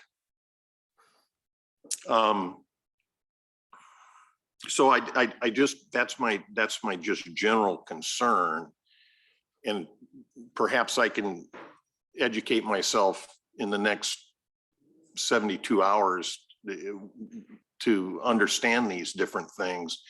But I think if we step back and just say, okay, life cycle costs for the ice loop and the chiller system are one thing. What does it mean to us for all of the other hydromechanical elements of this that we need to understand? And all I'm really wanting, at least I want to be sure that parks and recreation and everybody else involved is fully informed of what they're taking on with this. There are many elements of this I certainly support for the reason of making Uptown a destination within the community. Mm-hmm. There are some elements that I have yet to be compelled are a great idea, and specifically the ice loop. And I've already kind of said that before. So I don't know where my colleagues are on this. I just think there's been an introduction here of some new details, and perhaps a bit shame on me. I could have probably independently educated myself on those. So, but I do think we need to give full consideration of full scope, full cost, potential cost impact. What's it mean to us to run this enhanced facility in the Uptown long term? That's, I think, is an important decision for us. Okay, anyone else? Go ahead, Will. Has that all been figured out? All that he just asked about long-term costs, or is that part of the construction plans and stuff? Well, I mean, the folks that are going to be maintaining it, I don't know that I could pull a number out and illustrate it to you, but the Parks Department and Public Services and Engineering have all been involved in the conversations to date on this, and are comfortable with how things are being portrayed here, or it wouldn't be forward, so. I mean, that's information we can get if it's desired by all means, but yeah, at this point, any concerns by the team on whether to be able to implement that, we would be raising that as a part of the project. Including budget wise with ongoing maintenance and all of Yeah, that. yeah. We're comfortable that Yeah. we can do that. We can handle it. Parks is comfortable that maintain it. Can I ask also with the ice loop, what's the projected use of the loop? Is it daily? You think you're gonna have 100 people? I mean, is it a week? I mean, what's the projections on that? Well, and I don't have that data at my fingertips, and I can get it. But the idea would be open for probably 4 months of the year. And I know in the function past on there a was daily talk of- basis. We've talked it's been a while since we've had the conversation, but we can speak to that issue at a later date if that's desired. And I know there was talk at one point of having like rentals or whatnot. I assume that's not part of the plan. So if you want to ice skate, you bring your own equipment. No, that would. So some of what you're talking about, Councilman, would be developed and implemented once it's up and running. So much like a swimming pool, or what are the hours of operation? What are the passes going to be going for? What is the capital cost for those types of skates? Now, there has been some discussions on a preliminary basis, but nothing in terms of a program or operating rules and procedures, operating budget. That stuff hasn't been flushed out. We wouldn't get to that point until after we get into construction phase. Construction phase or planning? Like You would- during construction? Yeah. Okay. That would be something that would, the implementation of the actual operating, you're focusing on plan and design of the actual equipment, the ice loop, the structure, the park facilities, get that out to bid, and then you start developing the programs that would go in. As an example, the new library space, right? So we've gone through the construction, we're getting all the books in there. And then once we start operating, we're going to be able to figure out how do we use that space? What's the programs that are going to come with it? What are the policies? What are some of the things that are going to come up? What's the interest going to be in like the kitchen area? And how often do we offer those? So there will be some additional work that comes on as we start implementing, should that be the decision of the council to support the steering committee recommendation. So there is talk of having classes on skating potentially, or things like that, not just open to the public 24/7, but actually using it for programming and that type of thing. That is certainly within the realm of possibility, yes. I know Seth isn't here tonight, but if you don't mind my adding, Seth actually has been talking to me weekly about a lot of these items you're asking questions about. So there is actually research being done now on what would it cost to have skates, what potential revenue sources are there to support. So there is a lot of work going on. And I know We just he's- don't have it in a format that we can. And I gloss know over he's at this shared a time. number, and I don't want to repeat it because I don't want to be wrong. We'll let him do that. He's shared a number for his estimated cost of annual maintenance, and man, I think he's done all that homework. Yeah, but in terms of developing programs that we're actually going to be marketing and implementing there, a lot of that's not going to be flushed out to a final form where we would be coming back and have those specifics. So, there's going to be that research and start looking ahead and, okay, how are we going to use this space and what kind of hours of operation and things like that. But until we actually have a certain level of certainty about that, we're not going to spend a lot of staff time on what would be that second or third phase of any sort of construction project or implementation. I had a couple other questions too. About Go ahead. some of the, Yeah. so the stage locations, you said there were the three, and one of them 3-stage location. on the east side by the Broad Main. Would that, when that's in place, would that block the emergency access? I know that was supposed to be emergency access through there, correct? Has that been discussed with fire or whatnot to. I think that would be discussed as a part of any stage setup. It's quite a big space, so. I don't- It's big, okay. Yeah. I can't visualize from the picture Yeah. how actually wide that is or how big the stage is. Mhm. If it would take up the whole area or, because that's also the trail, correct? Mhm. Bike trail through there, pedestrian trail. And to add on to that, and that is one of, as I understand it, from the technical committee and steering committee, that's one of the reasons why previous iteration had a permanent area for that. But going from a permanent structure to something that can be moved specific to the events. And that would be something that would be handled very similar to how we had the Oktoberfest this weekend. So anybody that would be using the stage, or if there's a community event that's being planned, it's going to go through the normal siting process that we would do for any sort of community event. So things like emergency egress or access to all those things would be factored in. But as I understand it, as part of those deliberations, originally a first iteration incorporated a more permanent structure, but then had evolved to let's have something that can be flexible and adapt. We can adapt to how the community is going to better utilize it. Sorry, I have a few No, more. go ahead. The depot overhang. So in the drawing here with all the main drawing with all the number or letters and everything, it looks like in the drawing that the overhang is being extended back onto the north side. Is that not correct? I believe that's paving. I think the drawings illustrate, I could be wrong, but I think it's illustrated. Not that picture. It's the one with all the letters and what is being proposed in certain areas. Oh, this one? The one I got up, yeah. The one I have. It's the first one with the letters that where you had in The- red, the green space in red. It's up there right now. You just Yeah, can't see it. It's that It's so one. small. Yeah. Well, at least we can't. You're talking, so Terrell, can you go back? I think I know what you're talking about, Councilman. Keep Yeah, going it's back. one of the first slides. Keep going. Yeah. Keep going. That one. There. So B on the depot, it looks like it's showing the awning going back on the north side that was lost in the derecho. Yeah, there's, the intent is that there wouldn't be one placed on there, No. any changes, but I believe I think it might be a mislettering, but it's showing paving. As well. Paving, oh, okay, It's pavement around. gotcha.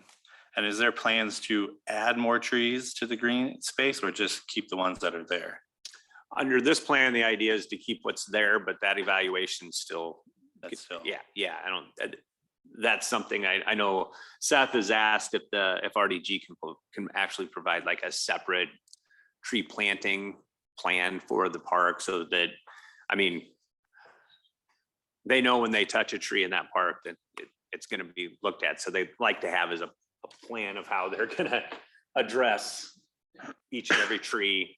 And if they plant one, just the same, they want to make sure that it's being planted to accommodate, an overall vision for that area. Sure. Anything else? I think that's all I had. Sarah? I'm probably too close to this. In full disclosure, I was on the steering committee. So I feel like I may have more information in my head, so I don't have questions. I will reiterate how much went into this planning, the number of committees and meetings and plans and reworks and answers to questions and research. And I believe that our planning team, staff team, the volunteers did not discount the impact of this project on the community. And I think that's part of why sometimes it got mired down in a lot of details and things got a little strange at meetings and we're all a little uncomfortable, but I think that was because the people who were involved in it at all levels understood the importance of this project for the community, and everybody wanted to do it right. And they felt a lot of pride in ensuring that this was a showcase project for our community. And I think we heard that even in the survey results, that some of the folks who responded were not even, because we could capture zip codes, were not just Marion residents. So it's telling us as the circles went out that people are looking to how they want to come into Marion and spend their time. And they have a great desire to do so, which is, I think, part of what we are trying to build with this. And when you talk, okay, so, and another full disclosure, I'm from Minnesota, so I kind of have a passion for ice rinks and skating. And I can't say Zamboni without the song running through my head. So I grew up with a skating rink in every neighborhood. You could walk to a skating rink in every neighborhood. We had one at every school. You skated at recess. It was a part of every day. So we did a little research, and I'm looking even at the Brenton Skating Park in Des Moines. I mean, ice in Iowa, while not as common as other states, is not unheard of. And so this is a cool feature. You don't have to fight hockey players who want to play hockey when you want to just skate with this type of a format. It's family friendly. You know, you're not out there in the middle. I mean, if you're not that great, hang around on the edge. But I'm looking at this map, but I'm looking at the Brenton Skating Park, and it says here that it's open from November to March. Facility offers open air skating for all ages. And I just know from, I don't know, pictures and correspondence with people that it's frequently used. So I just want to thank the team that worked on this, because we did have a million different ways we looked at where to put the different equipment and how to meet that need, how to honor the rail heritage in the park while we did it, as far as anything that would happen to the depot, but also making it aesthetics for our uptown businesses, our visitors, the events that are going on there. But in addition, bringing this entire project to the community, which is, it's beautiful. And do I agree with every little piece of it right now? No. Am I going to use every piece of it? Probably not. But I know that other people will, and the things that maybe I don't. So I thank the staff team for your continued response to our million questions, requests for more information, additional meetings, finding solutions, and handling it all professionally. So I look forward to answering my colleagues' questions and what folks need on this. But I wanted to take, from having worked through the steering committee process, I want to thank all of you for the amount of work, the writing of the grant that went into this for the state. I mean, there's a lot that has happened to bring this forward. So I want to thank you for that. Anyone else? Yeah, go ahead, Steve. Yeah, just, I'll save some of my comments for Thursday, but one aspect I think we need to at least maybe talk about, and that is that we have received the $3 million grant. That grant was given to the city for a combined plaza trail request. So as we move forward, when will we determine, or have we already determined how much of that 3 million will go for the plaza project? How much of that is going to go for trails? So I think as we go forward, I think everybody keeps talking about 3 million, but I think we need to make sure at some point in time fairly soon that allocation or determination is done so that we know exactly where this project stands. Anything else? Your Honor. Yeah, go ahead. Yeah. Sarah, you mentioned having grown up in the Great White North of Minnesota. I did too. In fact, I was a rink attendant for several years in high school. So I have appreciation for ice skating in the Great White North. I think one thing, in the Brenton Skating Plaza that's in Des Moines, I just took a quick look at that. I had looked at it a week or so ago. That looks to be a fascinating rink, recreational facility. I guess I'm really curious if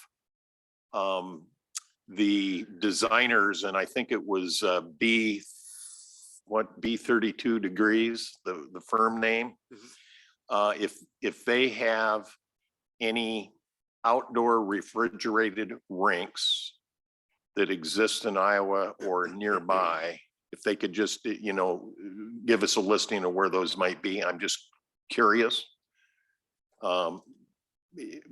The Brenton Skating Plaza information doesn't divulge anything about how that is chilled. But you know, again, I want to emphasize for everybody's knowledge, there is a lot that I like about this project. Okay, I've just not yet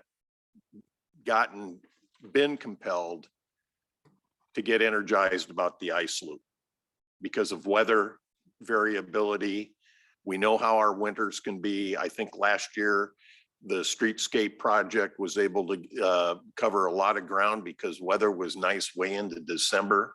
And you know, but we also know how nasty it can be with ice storms, rain, this, that, and the other thing. And it's kind of in that environmental backdrop is what just gives me pause about the whole ice loop notion and what that ultimately means to us. I have a bunch of techie geeky questions about the chilling system, but that's of no moment to make the decision.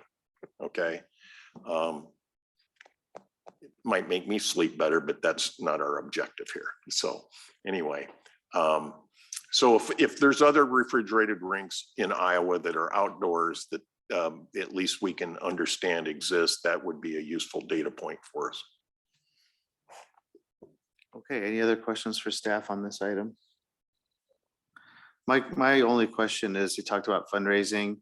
I assume that there's going to be a fundraising plan that's brought to the council before people run off and start fundraising and promising, naming things and. Yeah. Okay. Yes, the answer to that is yes. Okay. You promised it to somebody. Just Sorry. Sorry. if I can add on to that, I mean, I appreciate that there's people who are anxious to do that, and that's wonderful. That's awesome. But I think we all need to be in the loop about that first, because we have to ultimately answer to, you know, how it happens. to elaborate on that, the answer, as Tom said, is yes. One of the things that we've talked about internally is securing the services of a fundraising expert, especially with a project this large. I've been involved in these in other communities where you bring in a consultant that would help compile a plan that you then bring forward to council to formally bless and approve. That way, when we're all going out and doing our due diligence to raise the funding for whatever the ultimate project that is selected by the council, that we're all on the same page. As you said, we're not bumping against each other. That's great. This is really exciting. Anything else? Any other questions for people to be able to make their decision on Thursday? I think we're good. Okay, thanks. I know that was a long discussion, but it was necessary. So thank you very much. All right. Moving on to the discussions, budget discussion. Before I get into my presentation, I did want to note that we are planning to add an item under the fire department for the fire department headquarters building that we recently built.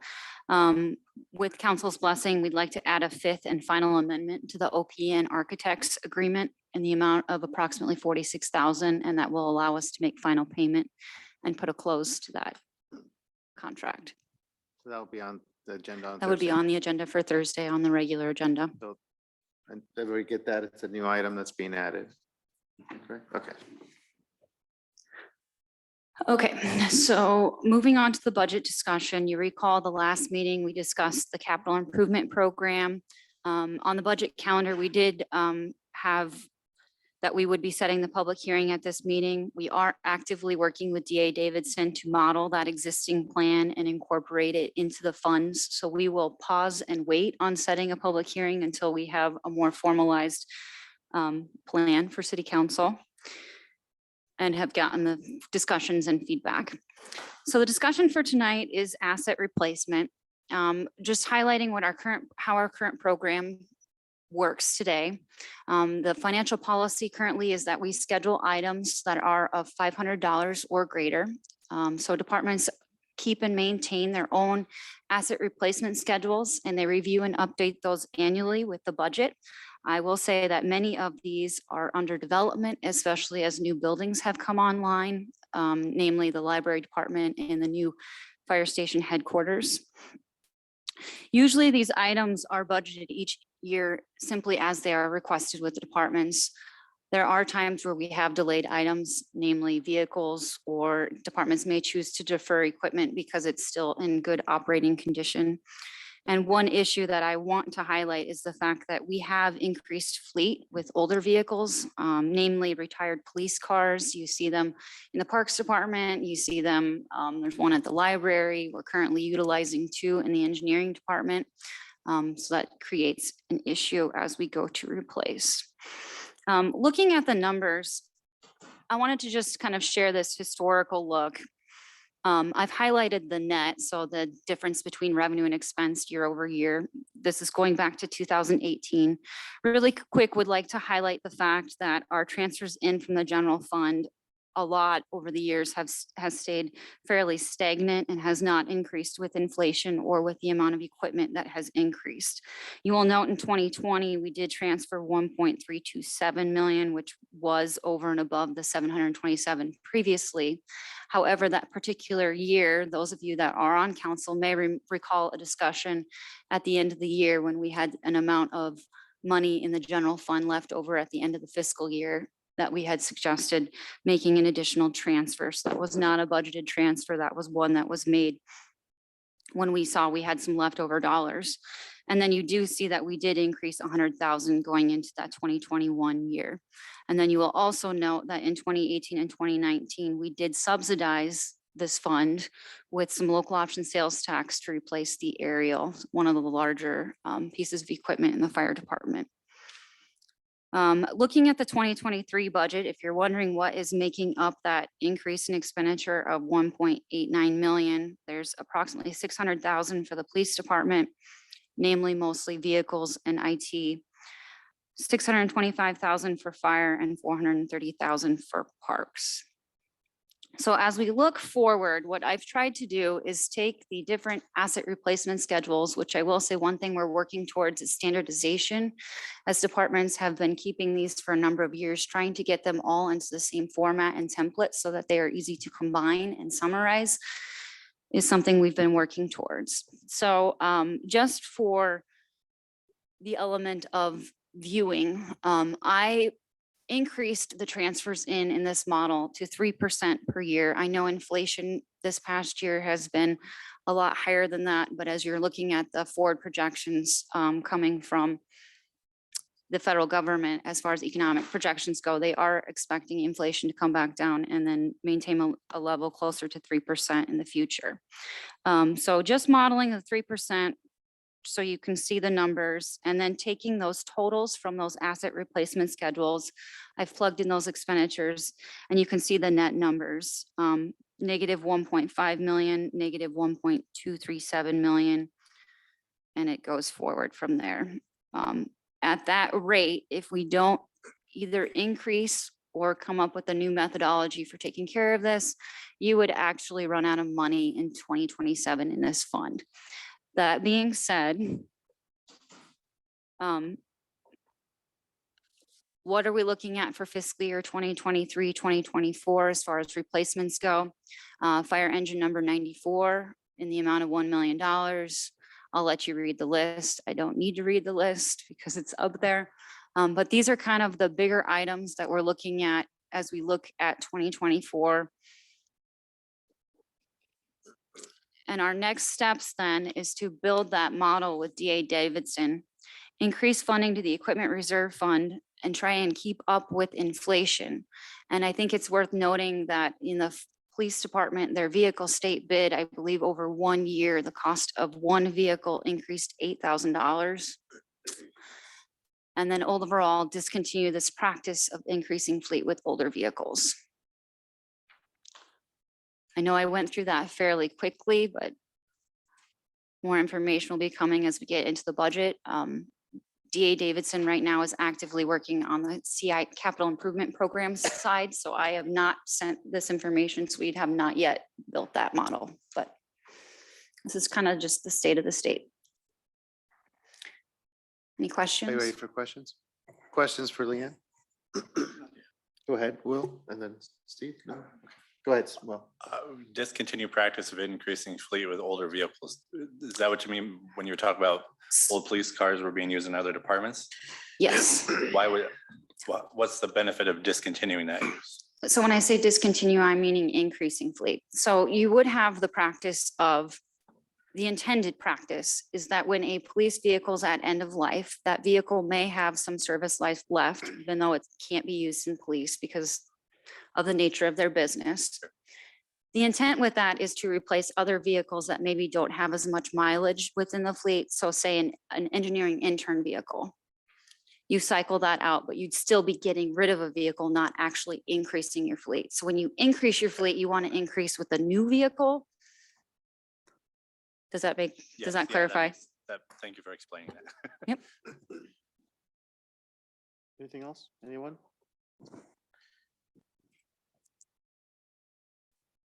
Okay. Guess you did a good job. It's all self-explanatory.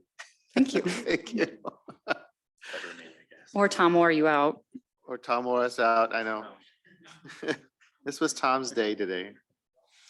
All right, number That's why two. we're- Yes, Your Honor, thank you very much. We're continuing our implementation of our American Rescue Plan Act funding, or ARPA, as we've been calling it. Terrell, if you would mind, please going to the next slide. This is the updated slide that we've shown you before. Green has been obligated and you've approved any sort of necessary actions we need to. So the topic before you today is the community build scale up. This was part of the process that, part of the plan that we presented to you early on, where Medco, their community build program would seek an additional $100,000. So in your packet is the official request from Medco. We did take this to the council subcommittee to just make sure that we're still on pace with the original plan as presented. There was support for that. And so here we are today. We would just want to make sure we get concurrence. If there's still support for this, then what we would do is we'd work with our partners at Medco to bring forward the necessary documents to obligate that. We've been talking internally, and we believe that that would be an MOU or an amendment to an existing 28E agreement that we have in place with Medco and Marion Independent. Is that accurate?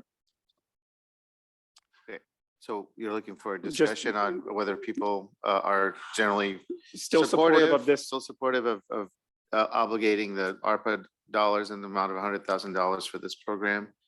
Anybody who has any objections or strong feelings? Go ahead. Your Honor, just a comment as I've thought more about this. There's, I think, a couple of different benefits with this community build, scale up notion. One is there's an educational component, which also I think then leads to perhaps some career job choice realization that the participants in that program can have. The other thing is that it results in kind of bridging back to the original presentation that we had at the beginning of today. This provides some reasonably cost housing that is a benefit. So from those two angles, I certainly would support this particular allocation. It certainly does help keep up our stock of quality, affordable housing. I think that's a great benefit. The other benefit is the impact it has on the neighborhood. And, other people start to put time and effort into keeping up surrounding properties when they see an investment in a house in their neighborhood. So I think it's got some great benefits. Any feelings the other way, or anyone feel like we shouldn't obligate this money for that program? Okay, I think you have what you need. Number 3. Yes, Your Honor. So just wanted to bring this back before our city council and make sure we still wanted to proceed with this. So basically, if you recall back in February of 21, we had a fire apparatus responding to a fire call, the image on the right, and they were not able to make it down the street because cars were parked on both sides of the street. And so they had to back down the street. After that incident, we looked at the area of 29th Avenue to 33rd and Alburnett to 10th, and the entire area. We went street by street. We notified all the property owners. They came in here and we debated on each side of the street on which side of the street should be no parking based on what parking we were taking away, and ended up making a lot of those streets no parking. A following council meeting, we met and direction was given by motion from city council to staff to move forward and do this with the entire rest of the city. Obviously, we've had a few things that have been preoccupying us, and so we're just bringing it back now to make sure that there is no trepidations of moving forward with that. We would do something similar where we would work with the TAC committee to identify what areas to target. We would then notify the neighborhoods just like we normally would do with the TAC item so they can come again. We would have to do each street individually by resolution, and that's where city council staff will give a recommendation of what side of the street, but ultimately city council picks which side of the street by resolution. And then we would likely have to hire a contractor to install the signs, just because public service again has enough workload on their table as well. And so this might be a multiple year project to get this, but that way we can start doing this in the old parts of the neighborhood and get this up to par so that we don't have another incident like this where life and safety is important. Will? I'll just say I'm in favor of continuing with it. I've just last week driving down the street and came across two cars parked across from each other, and I barely made it through in my little car. My first thought was, there's no way a fire truck's getting down this street if there was an emergency. So I'm all in favor of moving forward with it. Right. Yeah, I'm in favor of it as well. I mean, this situation that we faced up there, that's what, west of the main Limar campus, if I, Yeah. the, we have that problem all over, especially in the older sections of town. But I am a little concerned. Mike, you said that we would have to by resolution, or each street would require its own resolution in order to invoke the one-side parking. If there's uniformity of thought that we want to get this implemented across the entire community, can't it be handled in aggregate? Go ahead. So, great question, Councilman. As I was getting oriented to this issue, what it boils down to is there's a number of streets in our community that are large enough to accommodate parking on both sides. So there are some areas of town that are much older, so the standards for the street width are not as wide as they need to be. So it really is a systematic identifying which neighborhoods where the streets are smaller in width. So one of the things that we plan on doing, as long as there's still concurrence to proceed with this, is we would come in with sections of town, kind of an implementation schedule that we would plan on hitting year after year after year. So we can do this in a systematic way. So we're making sure we can target and communicate appropriately to the right neighborhood and not upset folks in neighborhoods that have much wider streets that can safely accommodate parking on both sides. And not only that, but if you recall during that council meeting, so what staff did was we looked at driveways, fire hydrants, mailboxes, and identified which side of the street can we make no parking that limits the least amount of parking.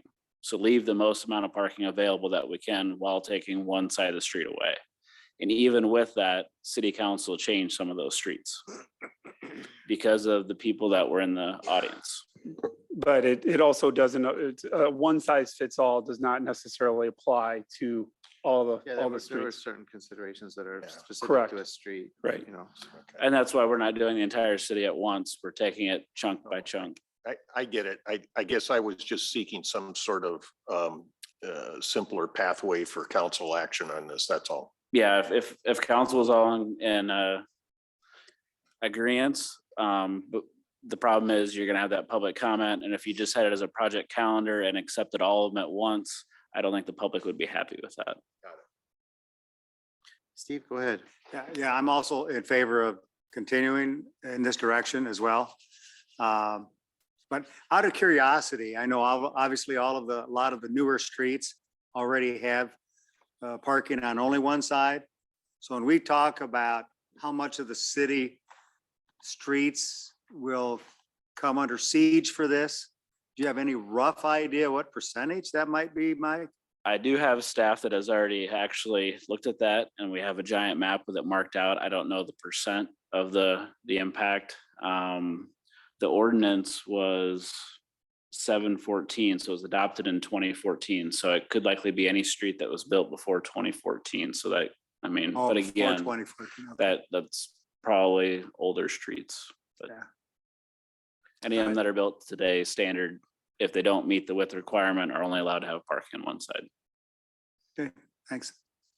I think you have what you need. All right, number 4, this back to Tom. Can you do this? Can you do this in 10 minutes, Tom? I can. This is, I just wanted to give the council an update. We haven't talked about design standards in quite some time. It's not that work isn't being done. We've got the draft ordinance. I'm not going to go through the ordinance. It's similar to what was projected before. I just want the council to know that we went back to the planning commission at the last meeting. We held a public hearing. We knew when we went into the public hearing that we probably hadn't got enough input. And so we asked the commission to continue that. They're going to go to the next meeting. So they'll have their public hearing will be at the October meeting. And in between now and then, I spoke to the Medco board this morning. Nick Blue has sent out to a group of folks and developers that he has contacts list. The Board of Realtors have seen it. I'm going to the Home Builders Association and the Developers Council next Wednesday, which is always fun. And then I'm going to meet with a number of different developers in town just to kind of get some perspective. We'll take any comments that come up at that to the Planning Commission and bring that back to council after recommendation is provided.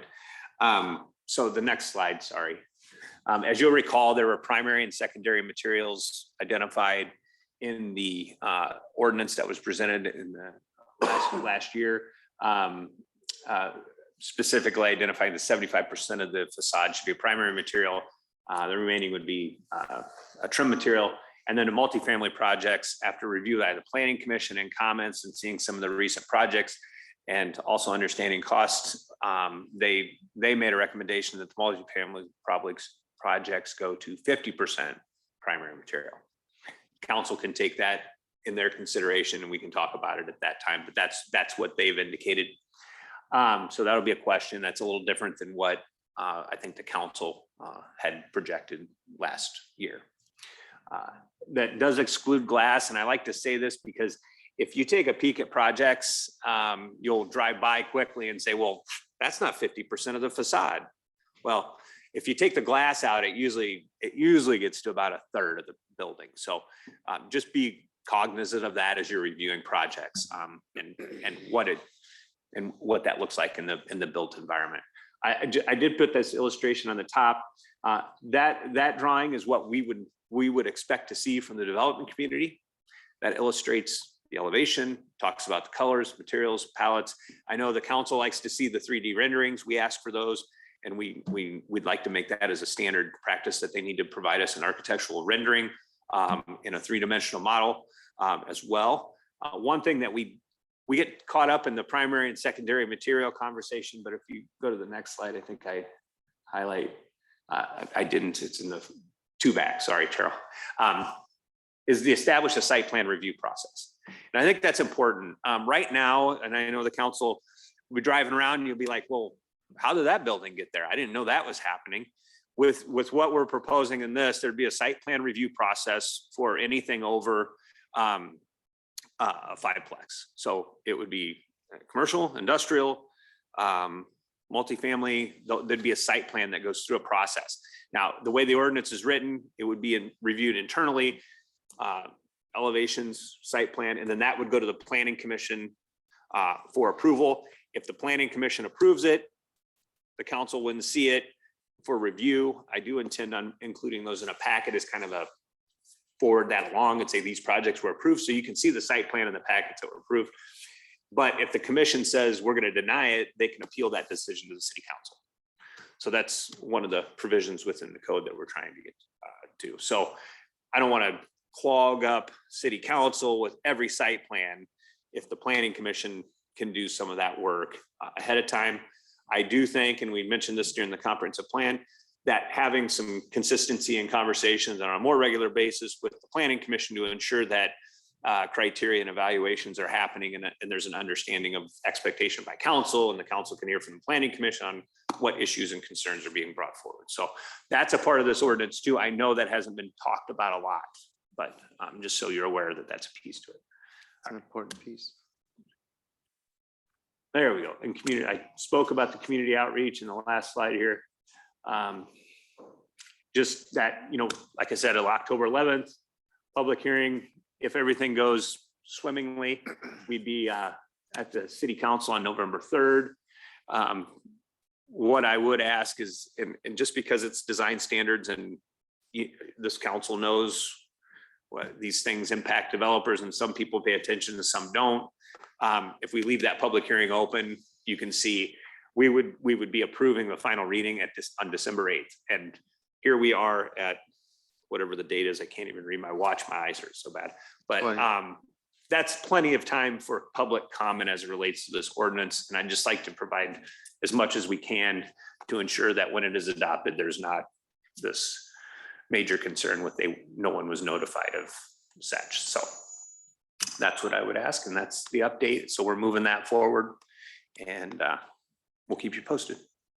I would encourage the council members to look at it in detail, and the time to bring up any questions and ideas for revisions or changing this or that is now, not like when we're getting ready to approve it at the end, after all the input has been solicited. So I think it's important that we all have a role in that, and I think this is just as exciting as anything else we're working on, because having standards is important.